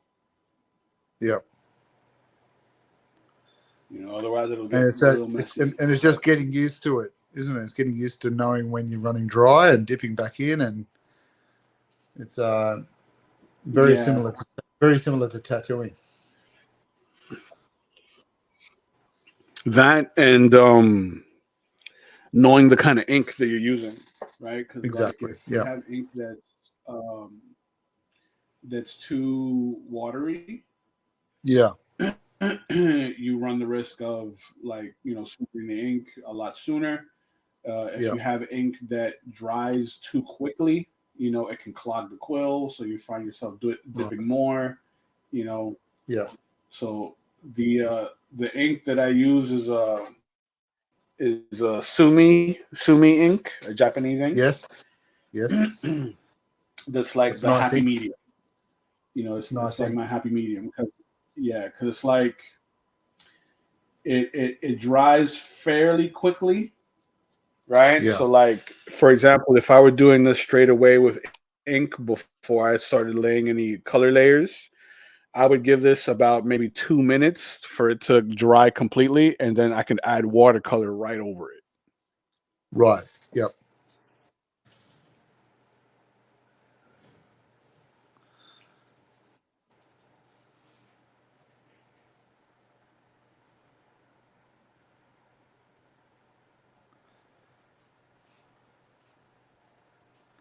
Wet noodling is overworking. Is that what Chris is asking me? Yeah. Overworking, is that like wet noodling? Yes. Well, sometimes overworking for me is having too much down too quickly and not being able to control the application of it, and sometimes that traumatizes the paper. Yeah. And so you have to jump between your delivery methods, downsizing brushes, or perhaps just waiting for an area to settle in first. Sometimes it's stretching the paper, restretching the paper, and sometimes for me it's warping the paper so it bends, and then having that dry so it stretches out a bit better. That just depends. I mean, sometimes it's too far gone. You got to restart again, but yeah. But yes, wet noodle. Wet noodling. Wet noodling. I'm going to do something a little different here, sort of break up my black line there because I want the silhouette to appear softer so that we get the sense of light wrapping around that form. Did you get your cobblestones done, Kenny? Yes. So let me aim the camera down just a bit. So you can see it there, right? Kept them nice and flat. We got some high and low tones. Yep. We're getting darker as we get closer to the horizon and closer to the bottom of Skeletor's foot. Bit of dust kicking up. So it almost feels like as he steps out, we get that whoosh of dust, sort of like clearing off the stones. Nice one. Very cool. Thank you, sir. The billowing of the dust. what we do. Yes, it's what we do. What we do. Chris Gorman says, I was doing a memorial piece for a friend who passed from COVID. Scott Hanna gave me a great lesson in inking when I stopped by his house. There you go.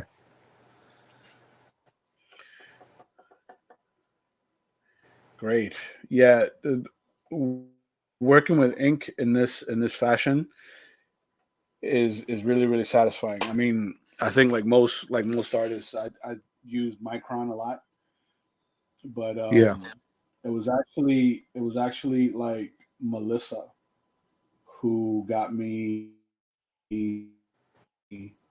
interested in working with a quill, because she had a little stint where she was doing calligraphy and was really, really interested in like different kinds of inks and nibs that you would use in calligraphy. Yeah. So I tried my hand at it, and man, it felt really good to get that little scratch in the paper, and like being able to get the different line qualities and line weights. Yeah, it's a bit more visceral, isn't it? You can sort of feel it. It really is. Yeah, very cool. So good. And then, as an added bonus, like your line art is raised on the paper, like after the ink dries. So like, it gives your artwork like an extra layer of authenticity. Yeah, cool. And you're using waterproof inks? Yes. Yeah.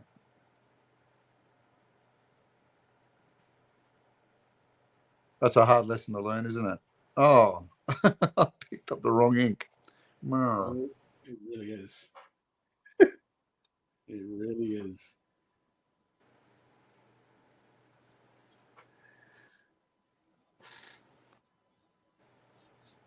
All right. So I'm going to focus a lot of my line art, a lot of my solid line art towards the center of the form, so that we go line less towards the outside of his body, to communicate the light sort of like radiating around his ribs and arms. And to cap it all off, I'm going to apply some white ink to make it a bit mistier.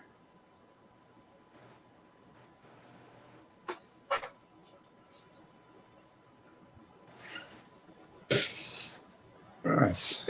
That's the background done, I think. Now we'll transition over. Very nice. A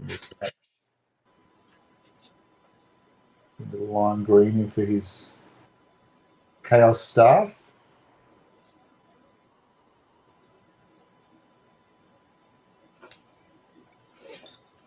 Man.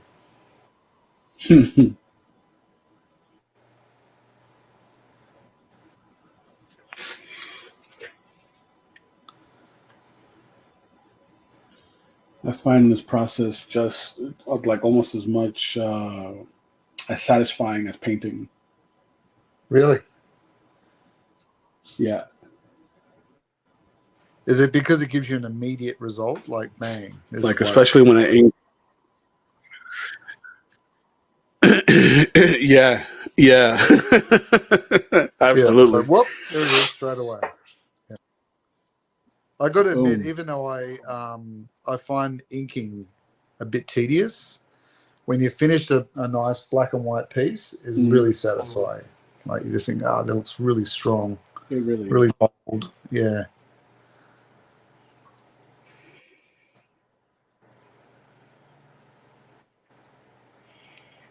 It's like turning up the contrast on your TV. Yeah.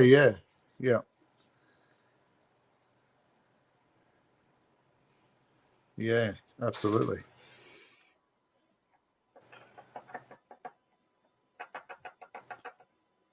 What's the conventions like at the moment, Kenny? You got some coming up?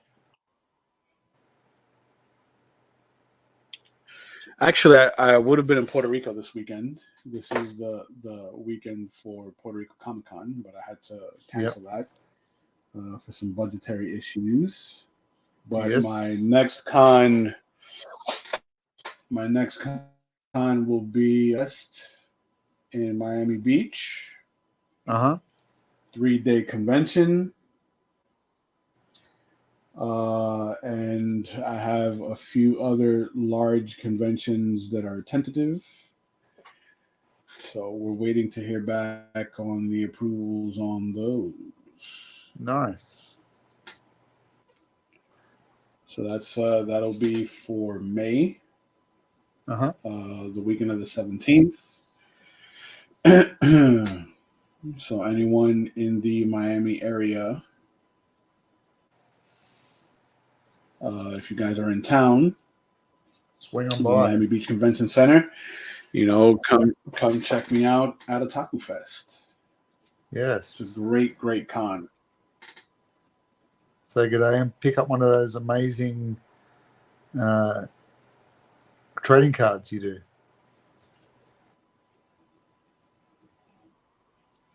Yes, I will always be doing sketch cards and painting live.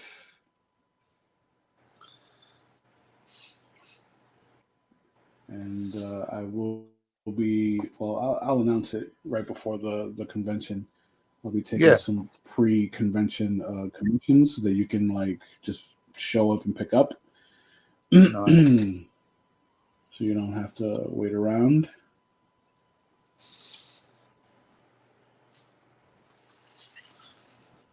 You just come by the table, pick it up, walk around a bit, enjoy the show.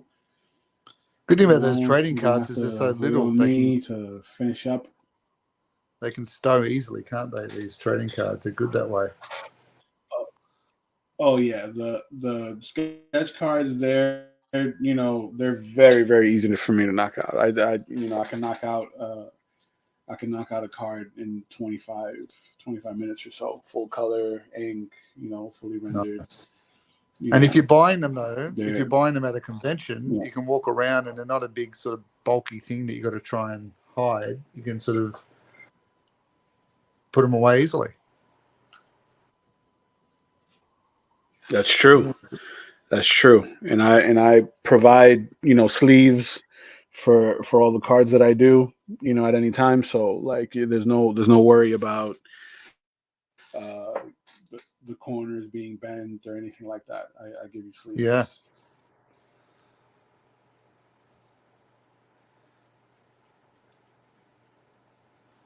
So get on over there. A little bit. Grab Kenny's artwork. Indeed. Do it.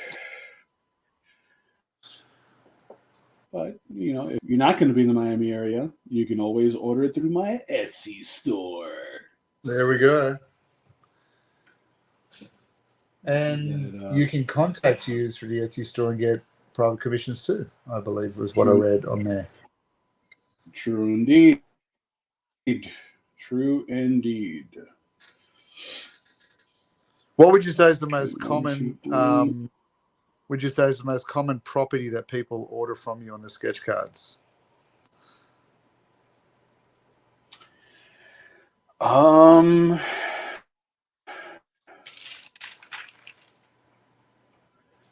You know what?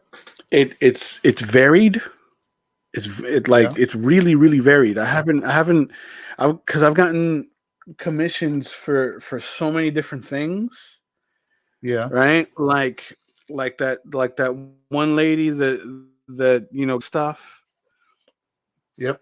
I got a client in the Midwest who likes commissioning ghostwriters, but it's it's every canon ghostwriter from the Marvel continuity. That's cool. That's cool. Yeah. And it educates me because I didn't realize that there were so many people who held the mantle of Ghost Rider. Oh yeah, right? I'm a big Ghost Rider guy. Yeah, there's lots. Yeah. Shoot, I've had people commission anime characters. That I had that one guy commission the '90s Teenage Mutant Ninja Turtles that he had autographed by the original voice actors. Nice.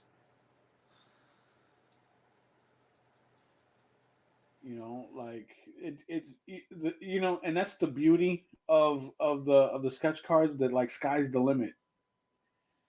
So do they? The Because last year that I did, they're top loading sketch card sleeves. They just obviously pull them out to get them autographed. Is that it? I think so. Yeah, I think so.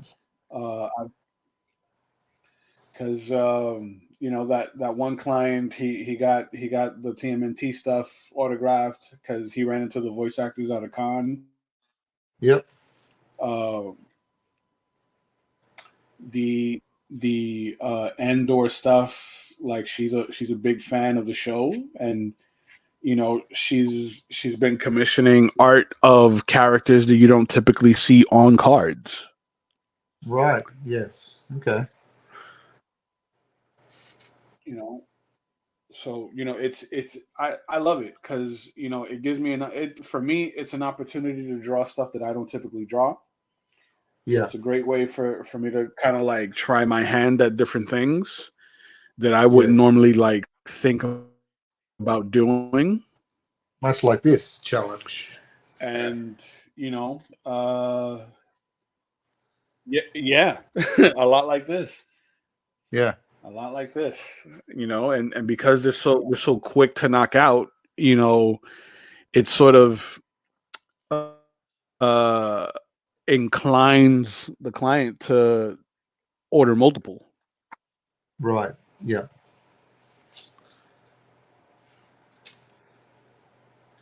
So a lot like this, but then not like this at all.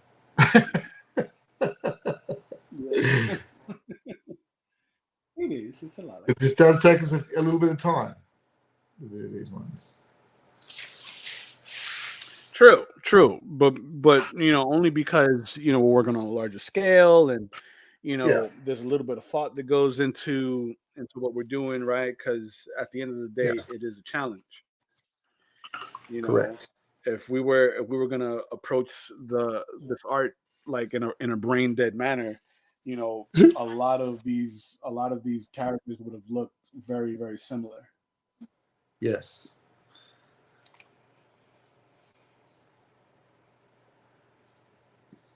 User. Let's get in here. Get that nice jawbone definition.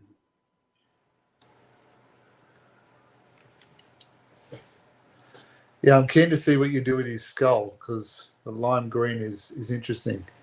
Chris Borman says less noodling on sketch cards. I don't know, Chris. I don't know. Will find a way. Will find a way. The noodle will find a way. There will be noodling. The sketch cards are fun. I got to admit, it's been a world that I was really unfamiliar with. I didn't know much about sketch. Like I'd seen sketch cards, but I'd never really knew much about that realm at all. Like last time I bought sketch cards, they had bubblegum in them. Like it's a whole thing now. It's a whole collector's market. Yeah. Yeah. Actually, there was a. Has it been like that way there for was a while? A convention that I was at, and it has, believe it or not, because I ran into an artist at a convention in Northern Florida, and this had to have been 2015, 2014, right? Right. And the artist that I ran into, coincidentally, was he's an art teacher at a high school in Northern Florida. Right. So me, at my table, I'm working on some stuff. He brought his binder by. He wasn't tabling at the show, So he was just kind of walking around talking to different artists that he thought were interesting. So, he stood by the table, he asked me some questions and so forth, right? And I looked at his binder. His binder was really impressive. That inside the binder, he had nothing but sketch cards that he illustrated. And it was all representational.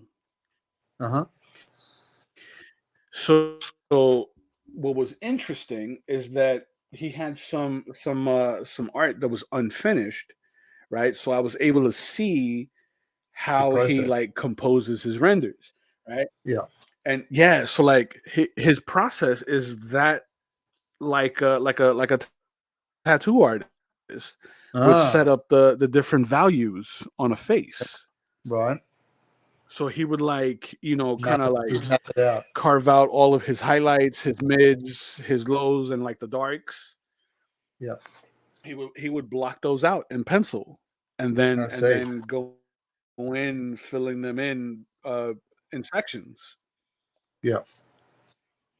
And I thought that was really, really interesting because I like outside of a tattoo shop, I've never seen an artist do that before.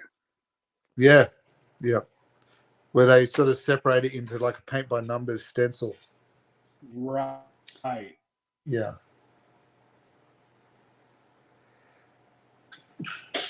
And he does some really impressive work. I'll send you his account, his Instagram. Yeah. I'd like to see it. He does nothing but sketch cards. Okay. And he does like celebrity stuff, some pop culture stuff, and he's like spot on. Like I didn't realize the faces look. Yeah, right. And it's such a small format to work in too, isn't it? Like takes a certain amount of practice. Well, yeah. I mean, because I think it's due to the size that it's so popular because it's easy to like move around with. You can trade it. It's easy to sell. It's little. Easy to have on a wall or a bookshelf because it doesn't take up too much space. That's right. You Price point is low. Yeah, you could get a few different ones.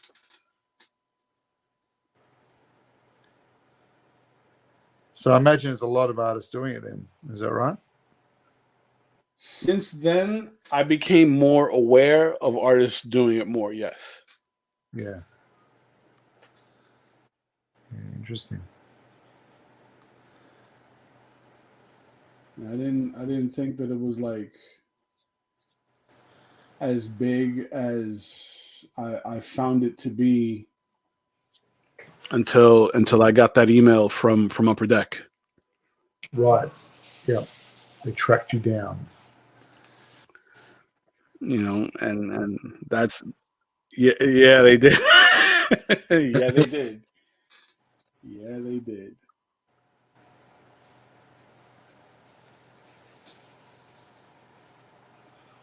Blocking some of these blacks here under the hood.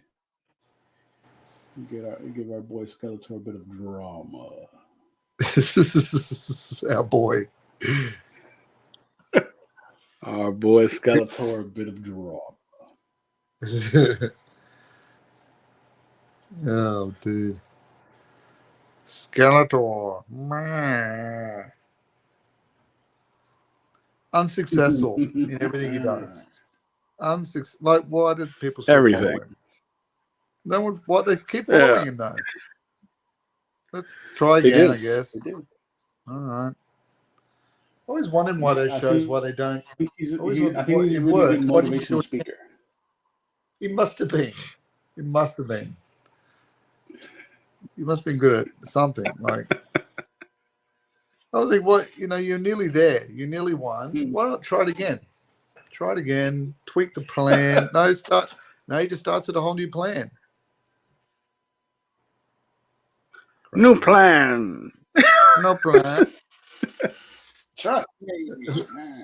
Just turn up at the gates of Grayskull and start yelling insults. Like, what are you doing? It's a long walk with those little tootsies, you know, in the desert sand. Like, I know.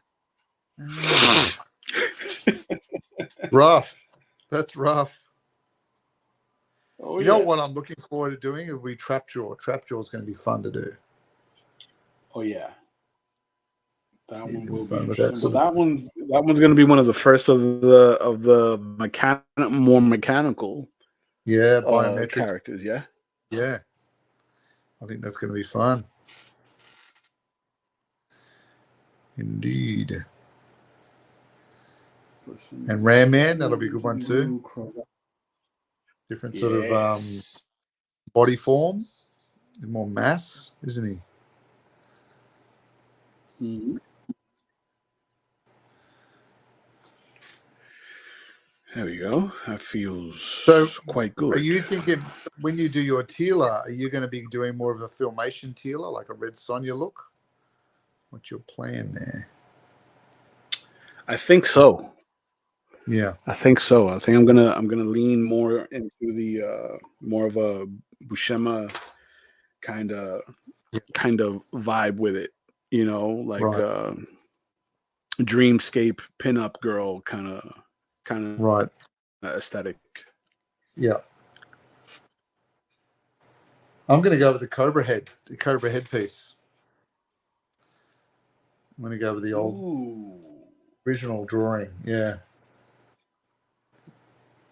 Because I thought about doing the Teela from the show, and I thought, yeah, that'd be cool, but I'm going to try this one instead.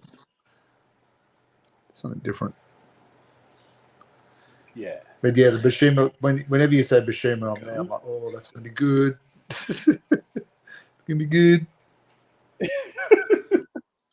It's good.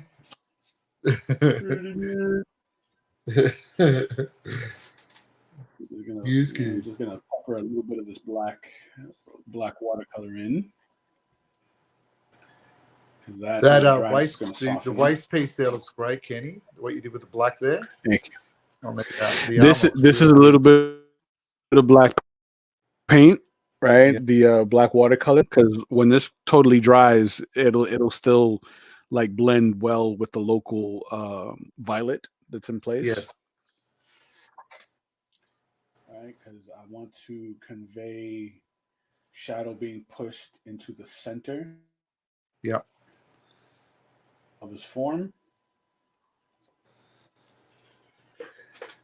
Add a little bit of water. And then do the same down the center.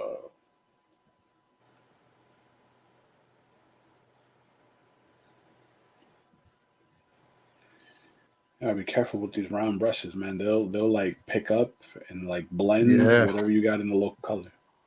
Yep, they'll do it to you. Watch out. Can't trust them. Trust me, I know. It already happened to me like twice. So I had to like recorrect. I had to reapply. Yeah. Yeah. Yeah, they'll lift and blend.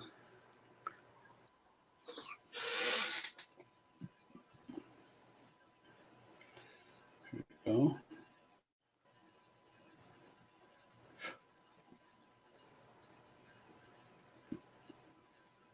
All right. I'm not going to go too heavy with the ink on this one. I think its strength is the light. Yes. Yeah, definitely. You don't want to sort of bring it too close to that edge, do you? Like you want it to look like it's glowing from the outside still. Yeah. So let's get a little more of this shadow.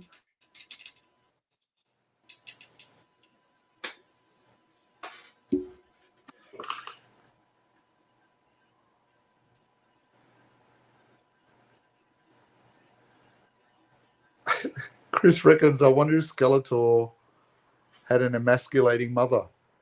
No, good question.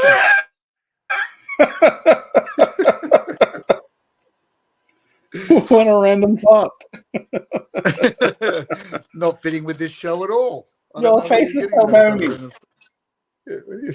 random- Clearly didn't read the room, did you, Chris? Because we don't think like that at all with random thoughts.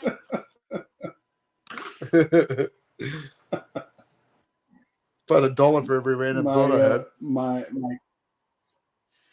My kids in the my young kids, the fourth graders, they call it shower thoughts. Oh, shower thoughts.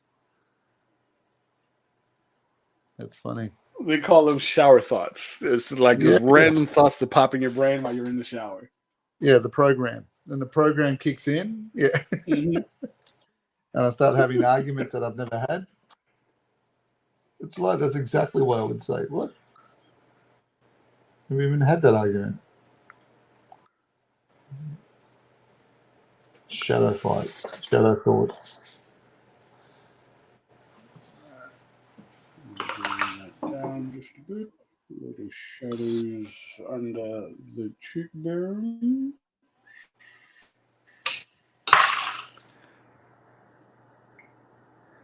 I know.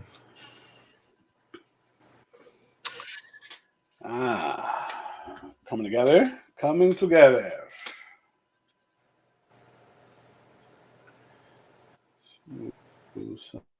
Some of these cheekbones into some shadow just a bit, so we get a little bit of form being communicated in his skull.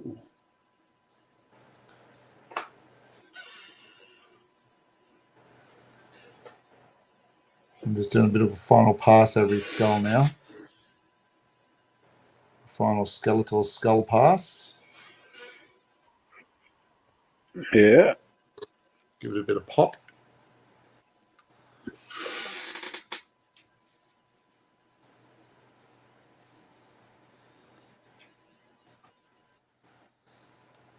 that's right.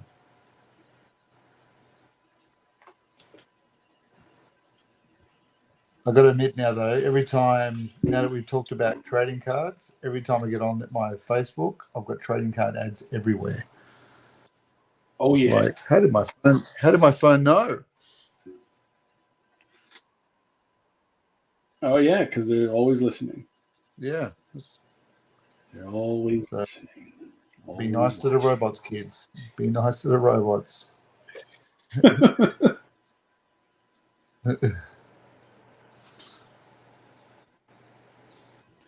All right. Yeah, watch. Once you dip the toe in the sketch card arena, it's man, that's next level. Yeah.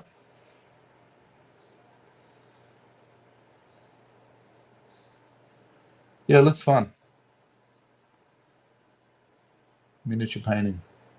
And it's a great way to expand the audience too, because you'd be opening your work up to that wouldn't otherwise be familiar with you. Yeah. I am agreeing with you. I'm not just going, meh. I'm agreeing with you. I'm not just adding skeletal stuff. Not to be confused with my own background monologuing.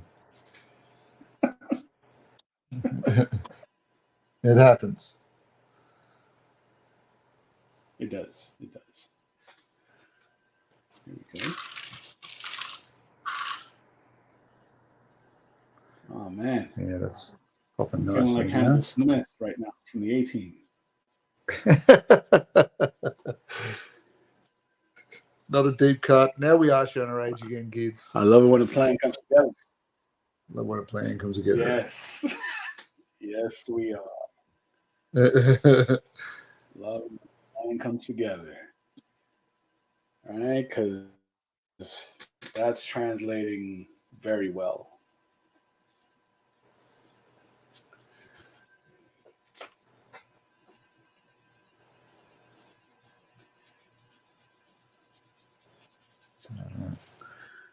Yes. It's looking good, Kenny.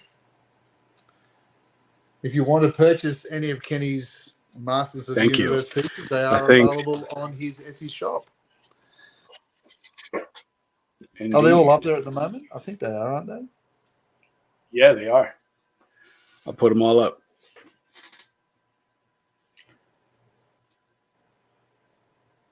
And cut right around this pec. There we go. Boom. Let's add that in.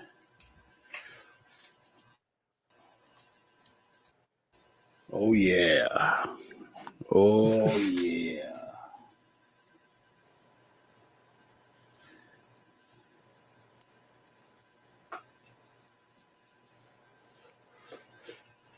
Put a bit of reflected light in that jawbone under there, without making it too light.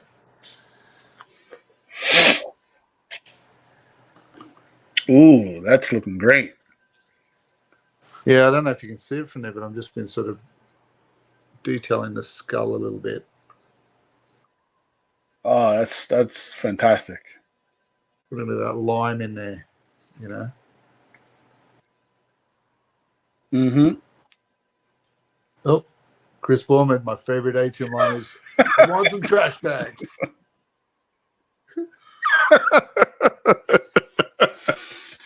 I'm not Love getting it. on no plane.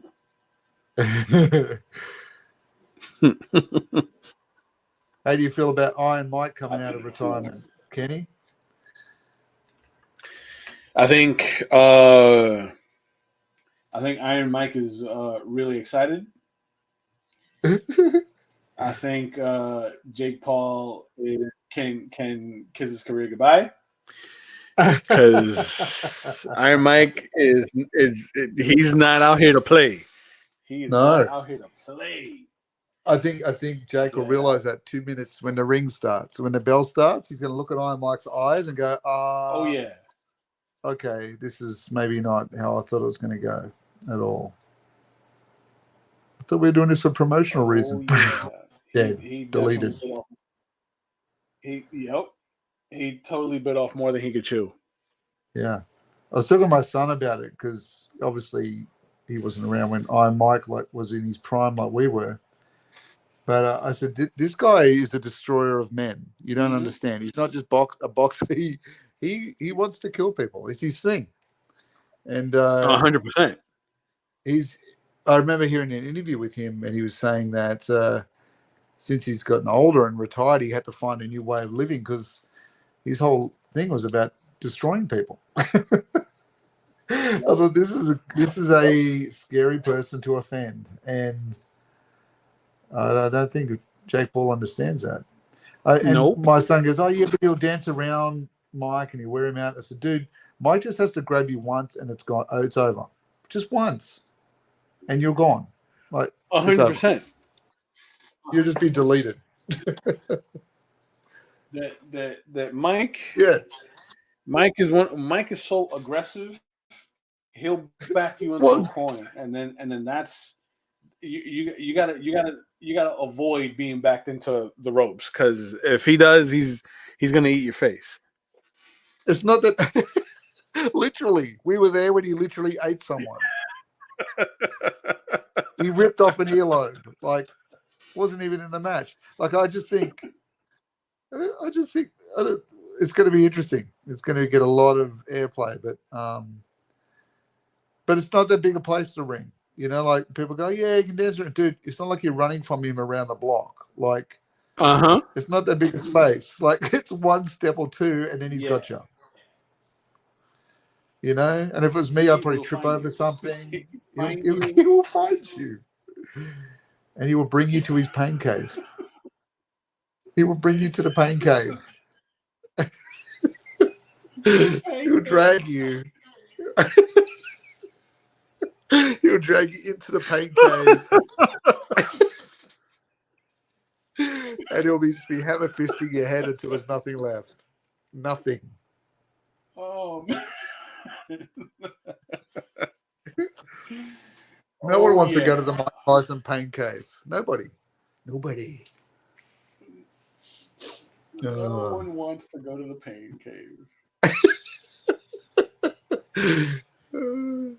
I'll tell you. Right. It bit the ear off. It's hilarious. But everyone's like, oh, okay. But he swallowed it too, didn't he? Like, I mean, I think he ingested the ear. Yeah. Like,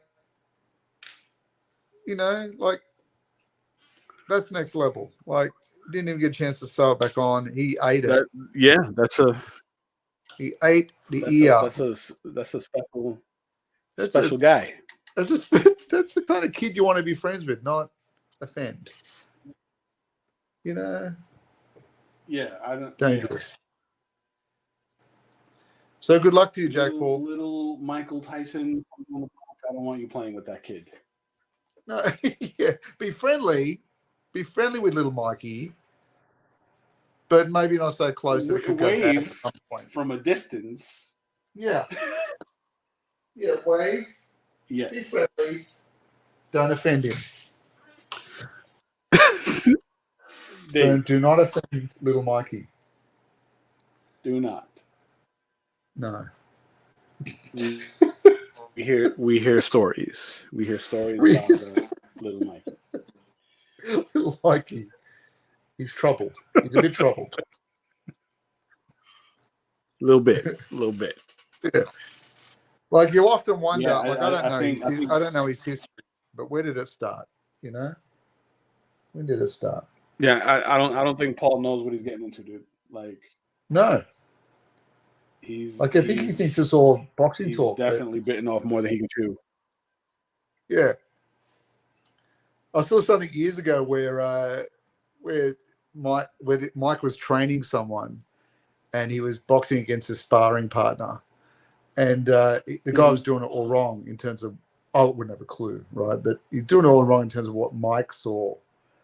So Mike goes, "Give me the gloves," and he's you should have seen the sparring guy's face. Like he thought he was going to die. Like, oh my God, I didn't sign up for this. I'm going to get deleted. I'm going to get deleted here. Scary. I mean, even if you look at some of the sparring videos of Mike now training, yeah, like, that's fucking scary, dude. Like, yeah, he's a destroyer of men. That is absolutely frightening. Yeah. Just training in the pain cave is scary.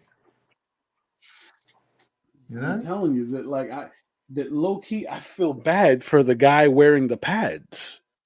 Yeah, that's what I'm saying. That guy freaked because out. you can almost see the despair. Yeah, you can see the despair in that guy's face. The absolute terror. Like he looked like he'd wet himself before going into a gladiator ring. Like, is that kind of dude in the movies? You know, like, you know, like, yeah. I don't want to be a cowboy. Like he knew any time now my time's up. Any minute it's over. You know? It's yeah. It's like it's like that moment when the gazelle realizes there's 3 lions and I'm not going to get back home tonight. And that's the kind of look he had in his face. 2, 3. I think Paul should make peace with whoever he prays to. It's too late to back out now. You can't back out. It's too late because it's late. Make peace with your whatever God you pray to, Jake.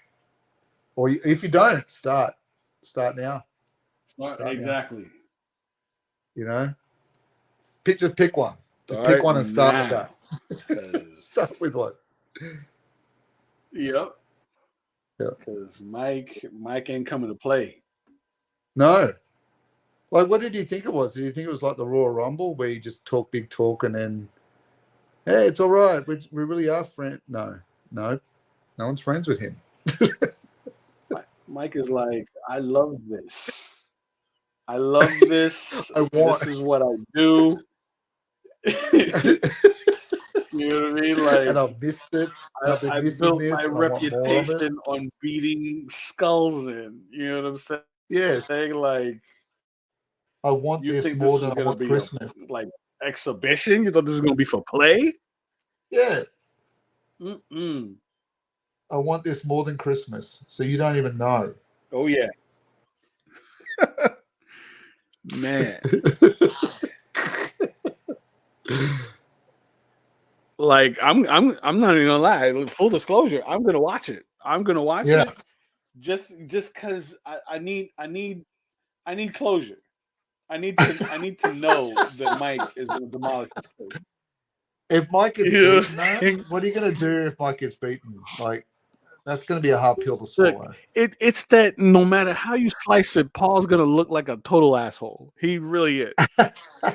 He's gonna Beating an old look man. like a total asshole because it's like, you know, if he wins, he just beat up a guy that's damn near 60. He is 60. He's clocked it.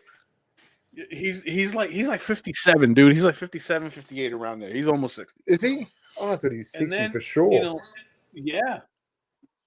yeah, he's up there, man. And then it's like, if you get beat by Mike Tyson, you know, you're still gonna look like an asshole because it's like, why would you pick Beat up an old man. a fight with the baddest man on the planet? Yeah, that's right. You got your just desserts. You got deleted. Exactly. Why would you pick a fight with the baddest man on the planet? But they're going to get the views. Going to make the monies, you know? Oh, for sure they're going to get the views.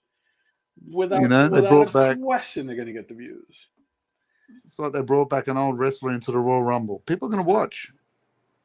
People are going to watch that, you know? Oh, yeah. Oh, yeah. But yeah, crazy, he's, isn't it? you know, he's one of these like fast talking little YouTubers that you know that like doesn't that like he fast talked the wrong guy. Yeah. You know, I thought it was gonna be like a whole publicity stunt. No, sir. Dude, this isn't about subscribers. No, sir. No, sir. This is not about subscribers. It is 100% not about subscribers. Yeah, this is not Disney Channel. Like, this is not the Disney Channel. Like Mike is a different. He's a different guy. He's a different kind of person. Like, He's a different kind of guy. You don't want to offend Mike. Like, he really is. He really is. Like, if you historically, right? Historically, if you look at all of the documentaries on Mike, if you look at all of his interviews, like that's not an act. He really is like that. Yes. Yeah. Mike is he's calm now because he's older and he's you know he's got a family. You know what I'm saying? He's had to be. He's had to find a bit of. He's had to find a bit of. There was an interview that I saw. Go ahead, Will. I'm sorry. No, I was going to say he had to find a bit of Buddha, but now, like back in the day, he was a wrecking machine. Oh yeah. Oh yes. And he was good at it. And he knew he was good at it. Know. So nobody was safe. No, that's right. Yeah, he took joy in it. It's kind of like Abraham in The Walking Dead. You know, Abraham in The Walking Dead was just. I saw this interview where he was asked, like, do you miss it? Do you miss like you know boxing? Do you miss competing? And he said, you know what? A part of me does, but a part of me is afraid of that version of me. That's right. And the interviewer asked him why, and he was like, because that guy, he's got an ego. Yeah, yeah. That guy's got an ego, you know, and I can very easily get drunk off that ego. Yeah. The corruptible power of Mike Tyson. Oh yeah. Did you see him when he fought Roy Jones? Yeah. Yeah. It's just Roy Jones looked like the old man in that fight. when you Roy watch Jones. it's And Mike was hopping around. That fight was like 2 minutes. Mike was hopping around. Yeah. He was, and I caught it. Like after the fight was over, Mike said so. He was like, "You lucky I couldn't hit you in the face." Like I caught him say that post fight. When the mics weren't on him, I read his lips. He was like, "You lucky I didn't hit you in the face." And legit, like you can see through that whole fight that Mike was avoiding punching Roy Jones square in the jaw. Yeah. It's so funny. It's funny but terrifying. I'm telling you. Like I'm kind of glad that boy doesn't know what he's gotten himself into. Oh yeah. Does anyone believe though that he's got the chops to do it? Like, are there people believing that Jake can do this? Like, is no one telling him this yes, is a bad and the idea? majority of them are about Jake's age. Oh Jesus. The majority of those people that think that Jake can do it are around Jake's age. You know what I'm saying? So no one's telling Jake, you're going to get killed. He's going to kill you. Yeah, they're telling him that. And the people that are telling him that are the boxers that either at one point fought Mike or were active when Mike was active. Yeah. That I think the only one that's like really not on board with it was Oscar De La Hoya. Right. Because Oscar's like, it's not safe for Mike, because he's getting up in age and so on and so forth. Now Oscar's he was another like fantastic boxer, like when he was in his prime. I used to watch Oscar fight, but Oscar wasn't an aggressive fighter like Mike was. Yeah. You know what I'm saying? Like Mike was he was a killing machine. He was like a gladiator that would walk into the ring, and it was it was going to be a spectacle. It's the pain cave. I'm telling you. The pain cave.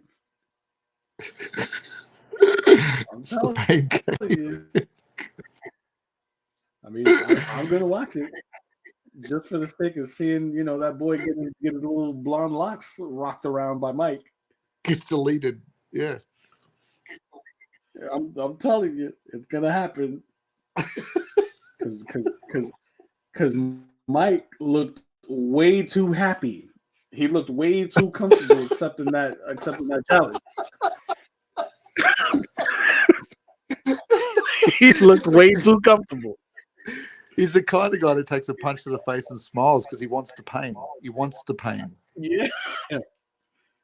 He welcomes it. Like he really does. He really does. Yeah. He's a different type of guy, man. He's a different type of guy. It's amusing. You know what I mean? And he, the way you see him like act in like interviews and like pre-fight promos, he's really like that. Yeah. Did you see that video clip of him beating up that guy on the airplane? Yes. But that guy, that was the back of his chair, and he said, dumb move, man. Like, these are the idiots that get out of the car at a lion safari. Like, what are you doing? What are you doing? Exactly. He's the guy that gets out of the car and wants to take a picture with the lion. Yeah, look at the lion. And then the whole family watching get devoured. That's what's going to happen. You know what I mean? And then right. And then cry about it afterwards. Oh, the lion. You should have stayed in the car, stupid. Let's put the lion down, because he walked in and took a photo next to it and wondered why Daddy got dragged around by the neck for 3 hours in front of the family. Like, what? Yeah.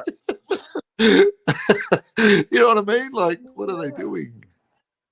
And the last word you hear is "I told you so." Like, don't get mad and sensitive and blame Mike. Oh, Mike gave me CTE and all that. You poked the bear. Yeah. Mike hit me, and now I've got to eat my food out of a straw Mike for the is rest going to of get my in the ring life. and do the one thing that Mike knows how to do. Mike knows. Mike knows how to pull Mike apart a is gonna chicken. get in that room. He knows how to pull apart a That's chicken. it. He can eat that turkey leg like nobody's business on a Good Friday. He's going to get in that ring and do what the one thing he's been good at since he was like 18. Exactly. Oh my God. You know what I mean? It's like, he couldn't wait to come out of retirement. He's the what? This little boy want to fight me? Hell yeah! Yes. And then Yes. and then you see the and then you see the training videos. He's fresh meat. Day 2, getting ready for you. That's scary. Right? Like day 2, he looks amazing. Because it looks like it almost feels like the theme song to Freddy Krueger. One, two, Mike's coming for you. Exactly. 1, 2, Mikey's coming for you. Yeah, I know. Yeah. Exactly. Yvette, where have you been, Yvette? Just turned up. Yvette's here. Too late. The timer's been gone a long time, Yvette. We've been running around We've been running around the reservation without any observation. No one's been watching. We've been all terrain. Yeah, we've been off the road for a long time. Half the time we didn't even know it. Yep.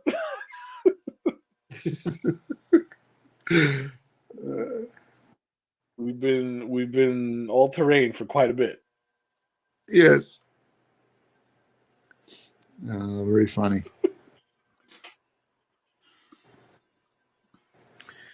All right.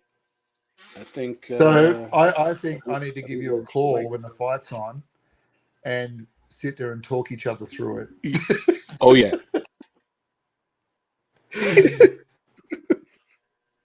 Oh yeah. Turkey leg. No napkins. No napkins. No paper towels. Just turkey leg grease. With glistening faces. Look like we're laminated in turkey oil.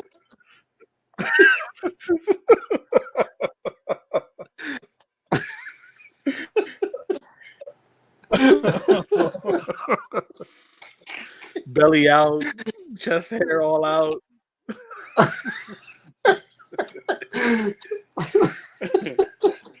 laughing loudly like Jackie Gleason. Or Boss Hog. Only using sliced bread to sop up the grease. Wearing it as a talking bib. it to the dogs. Wearing a bib of sliced bread stuck to the chest.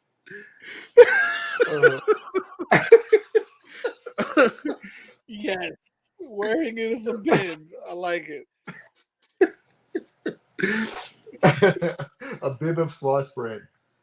Now, Yvette still has. I'll have to watch the start later. Now, listen, Yvette. There was 2 takes. All right, the first show didn't work because we had a major technical issue, and we had to restart. We did a 2.0, and thank God we found Chris Borman again. He came back. Yeah, is the 2.0 and a bread bib.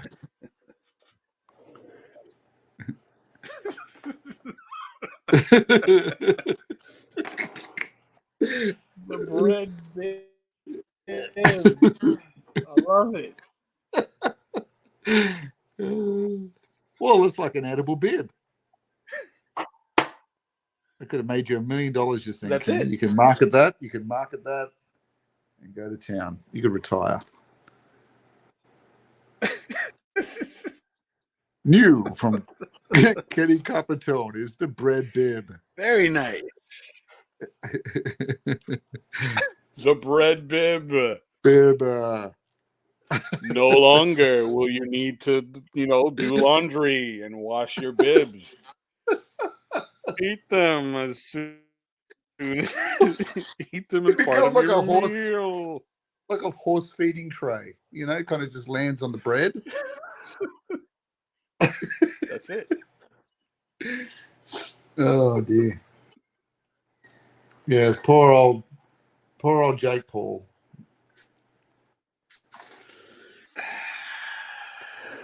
Like I think I can just see after the match, he's just going to be laying there, and I can see the doctors going, "Yes, he received ill advice about his abilities in the ring." But it's too late then. He's deleted. Oh yeah. Deleted. I tell you. Indeed. And that's been all the news for this week. White. What else is happening in the world of pop culture and news? I think that's really well. There's the stuff with P. Diddy getting raided and all that. What foolishness? What? I don't know about that. What was that? Oh yeah, his houses got raided. Why? Here in Miami. He's got a house here in Miami, and he's got two houses here in Miami, and he's got one in California. And they were both simultaneously raided by Homeland Security. Oops. What's he been up to? Ooh, yes, because Homeland will not move on you like that unless they have a case. Yes, it's not just about an angry ex-girlfriend. Like, it's serious. No, sir. No, sir. They have probable cause. They pulled up on that man's house, fully loaded. Like there's news coverages on YouTube that you can see of like Homeland Security pulling up with like armored vehicles because they knew that he's got like private security. You know what I mean? Right. So they were ready. The hut, and the rope ladders coming down from the helicopter. Oh, yep. Yep. Hut. Just like they're not gentle with the door handles, are they? Like they're really they got the battery. They really are. Like it's they don't knock or use the doorbell. Like they're getting in there straight away. Mm-hmm. Oh, they're getting in all right. They are definitely getting in. They're getting in all right. You just hope for some chest like body armor dash cam or something. You just hope for that. Can we just see them kick into the lounge room straight away and there's some guy there with a turkey leg? Straight away. I was going to get up. Erroneous.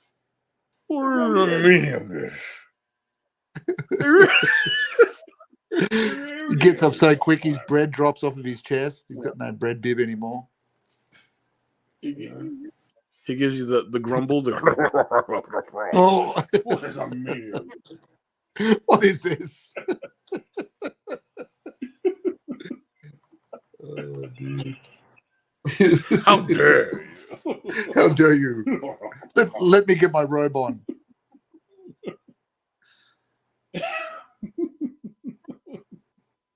People asking questions.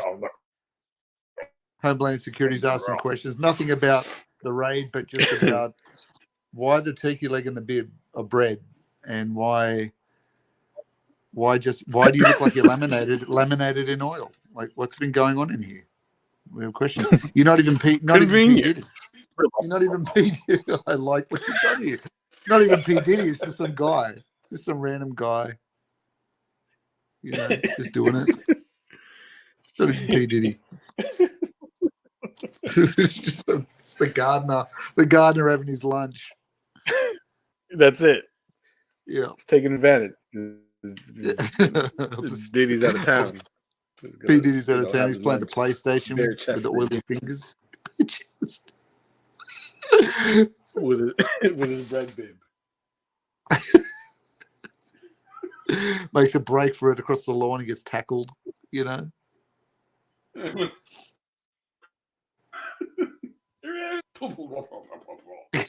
Gets crash tackled into the bushes.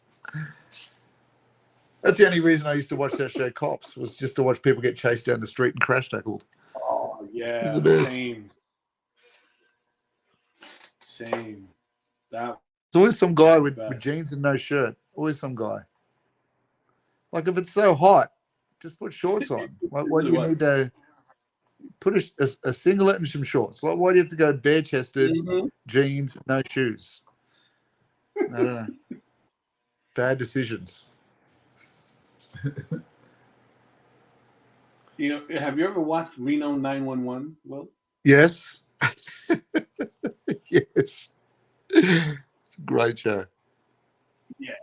That was my my buffer when I couldn't watch The Office. Right. They would have moved same sort of stuff that I was originally watching it on. Yeah. Yes. Yeah. Same type of comedy, isn't it? Like reality TV comedy. That like workplace comedy. Yeah. But look, sometimes I still want to get a bit of Cops. Okay. Sometimes I'll watch that. Sometimes I'll still watch a bit of Cops. Do they still show it on one of the streaming services? I don't know. It looks like up to season 50 or something. Like it's been a lot. Yeah. Chris Foreman says, Cops has been around for a while. Have I ever been to Disneyland? They saw turkey legs at carts. I have, and I saw it, and it looks amazing, but I didn't get one because that would have been a mess. I would have made a mess of myself walking around Disneyland eating a turkey leg, but it looked amazing. Yes, I've had the Disneyland turkey leg. Are they good? And it does make you feel like that, like a medieval, like a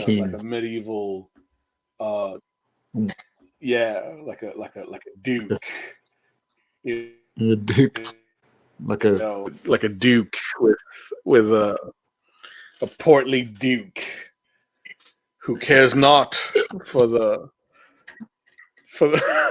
feelings of his subjects.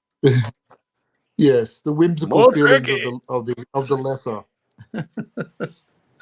More turkey, more gravy. Yeah, more turkey leg. But sire, the turkey only had 2 legs. Produce another. Or an intern. Either way. Something I can roast and put gravy on it. Produce another. Yeah, no, just produce one. What does he mean, produce? It's a big word. Produce one. Just produce. Expeditious. Produce one. Go produce one. So, Kenny, you look like you're nearly done with Skeletorius. Almost. Let me see if I can open up this. Yeah, nice one. Thanks, Chris. Appreciate it, Chris. Thanks for coming out. If I can open it. Yeah. I am almost done. I'm going to get some of this white ink to cap it up.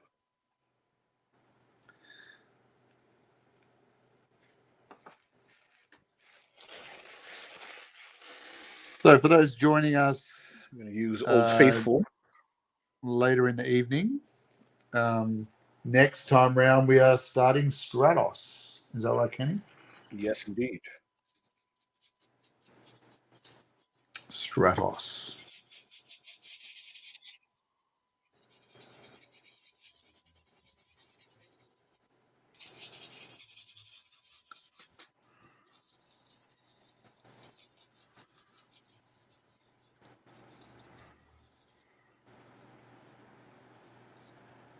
That was definitely a good decision to do your dark background around that portal, Kenny. That worked out really well. Oh yeah. Nah, that was a great call on you guys. You guys came up with that, and man, it was definitely a good call. It really makes that glow effect, doesn't it? Mm-hmm. Very nice.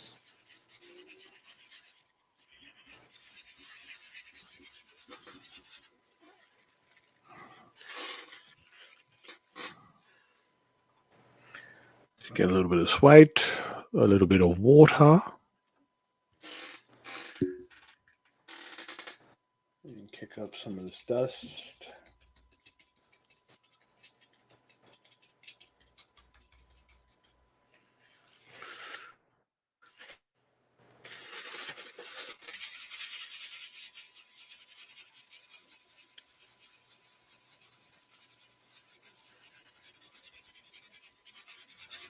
So I don't know about you, but I'm probably at the point where I need to give my paper a bit of a break too, Kenny. It's starting to need a rest. Yeah, I'm almost there too. I'm been a lot of I got my dust in there. Got my dust in there, nice and soft.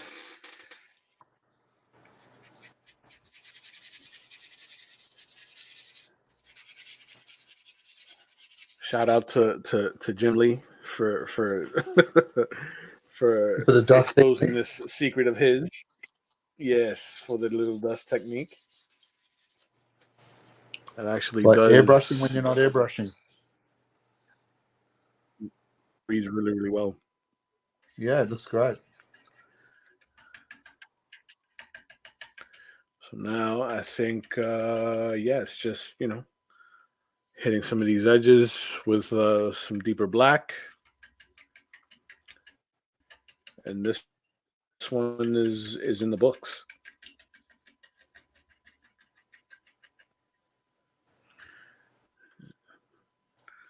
Thanks to Old Faithful. See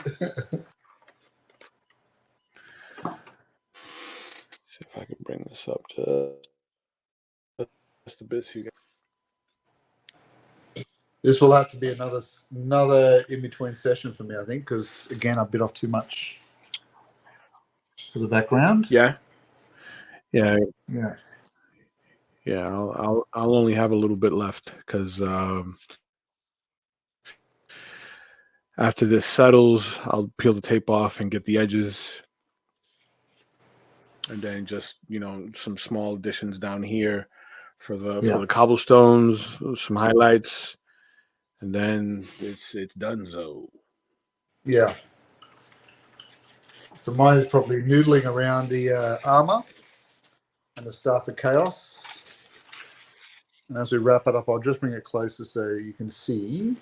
So yeah, today's mission was really getting that background in and working up some of those textures. So that took a while, but I was pretty happy with the way the rocks came together. But I was also pretty glad to say goodbye to green for today too. A lot of green. But now it's just working out the armor, like I'm doing, building those next layers of the armor and getting those highlights and midtones in there. And then it'll just be done. I think a bit of a Eternian flag in the background on fire, and then we'll call it a night. Yeah. Very nice.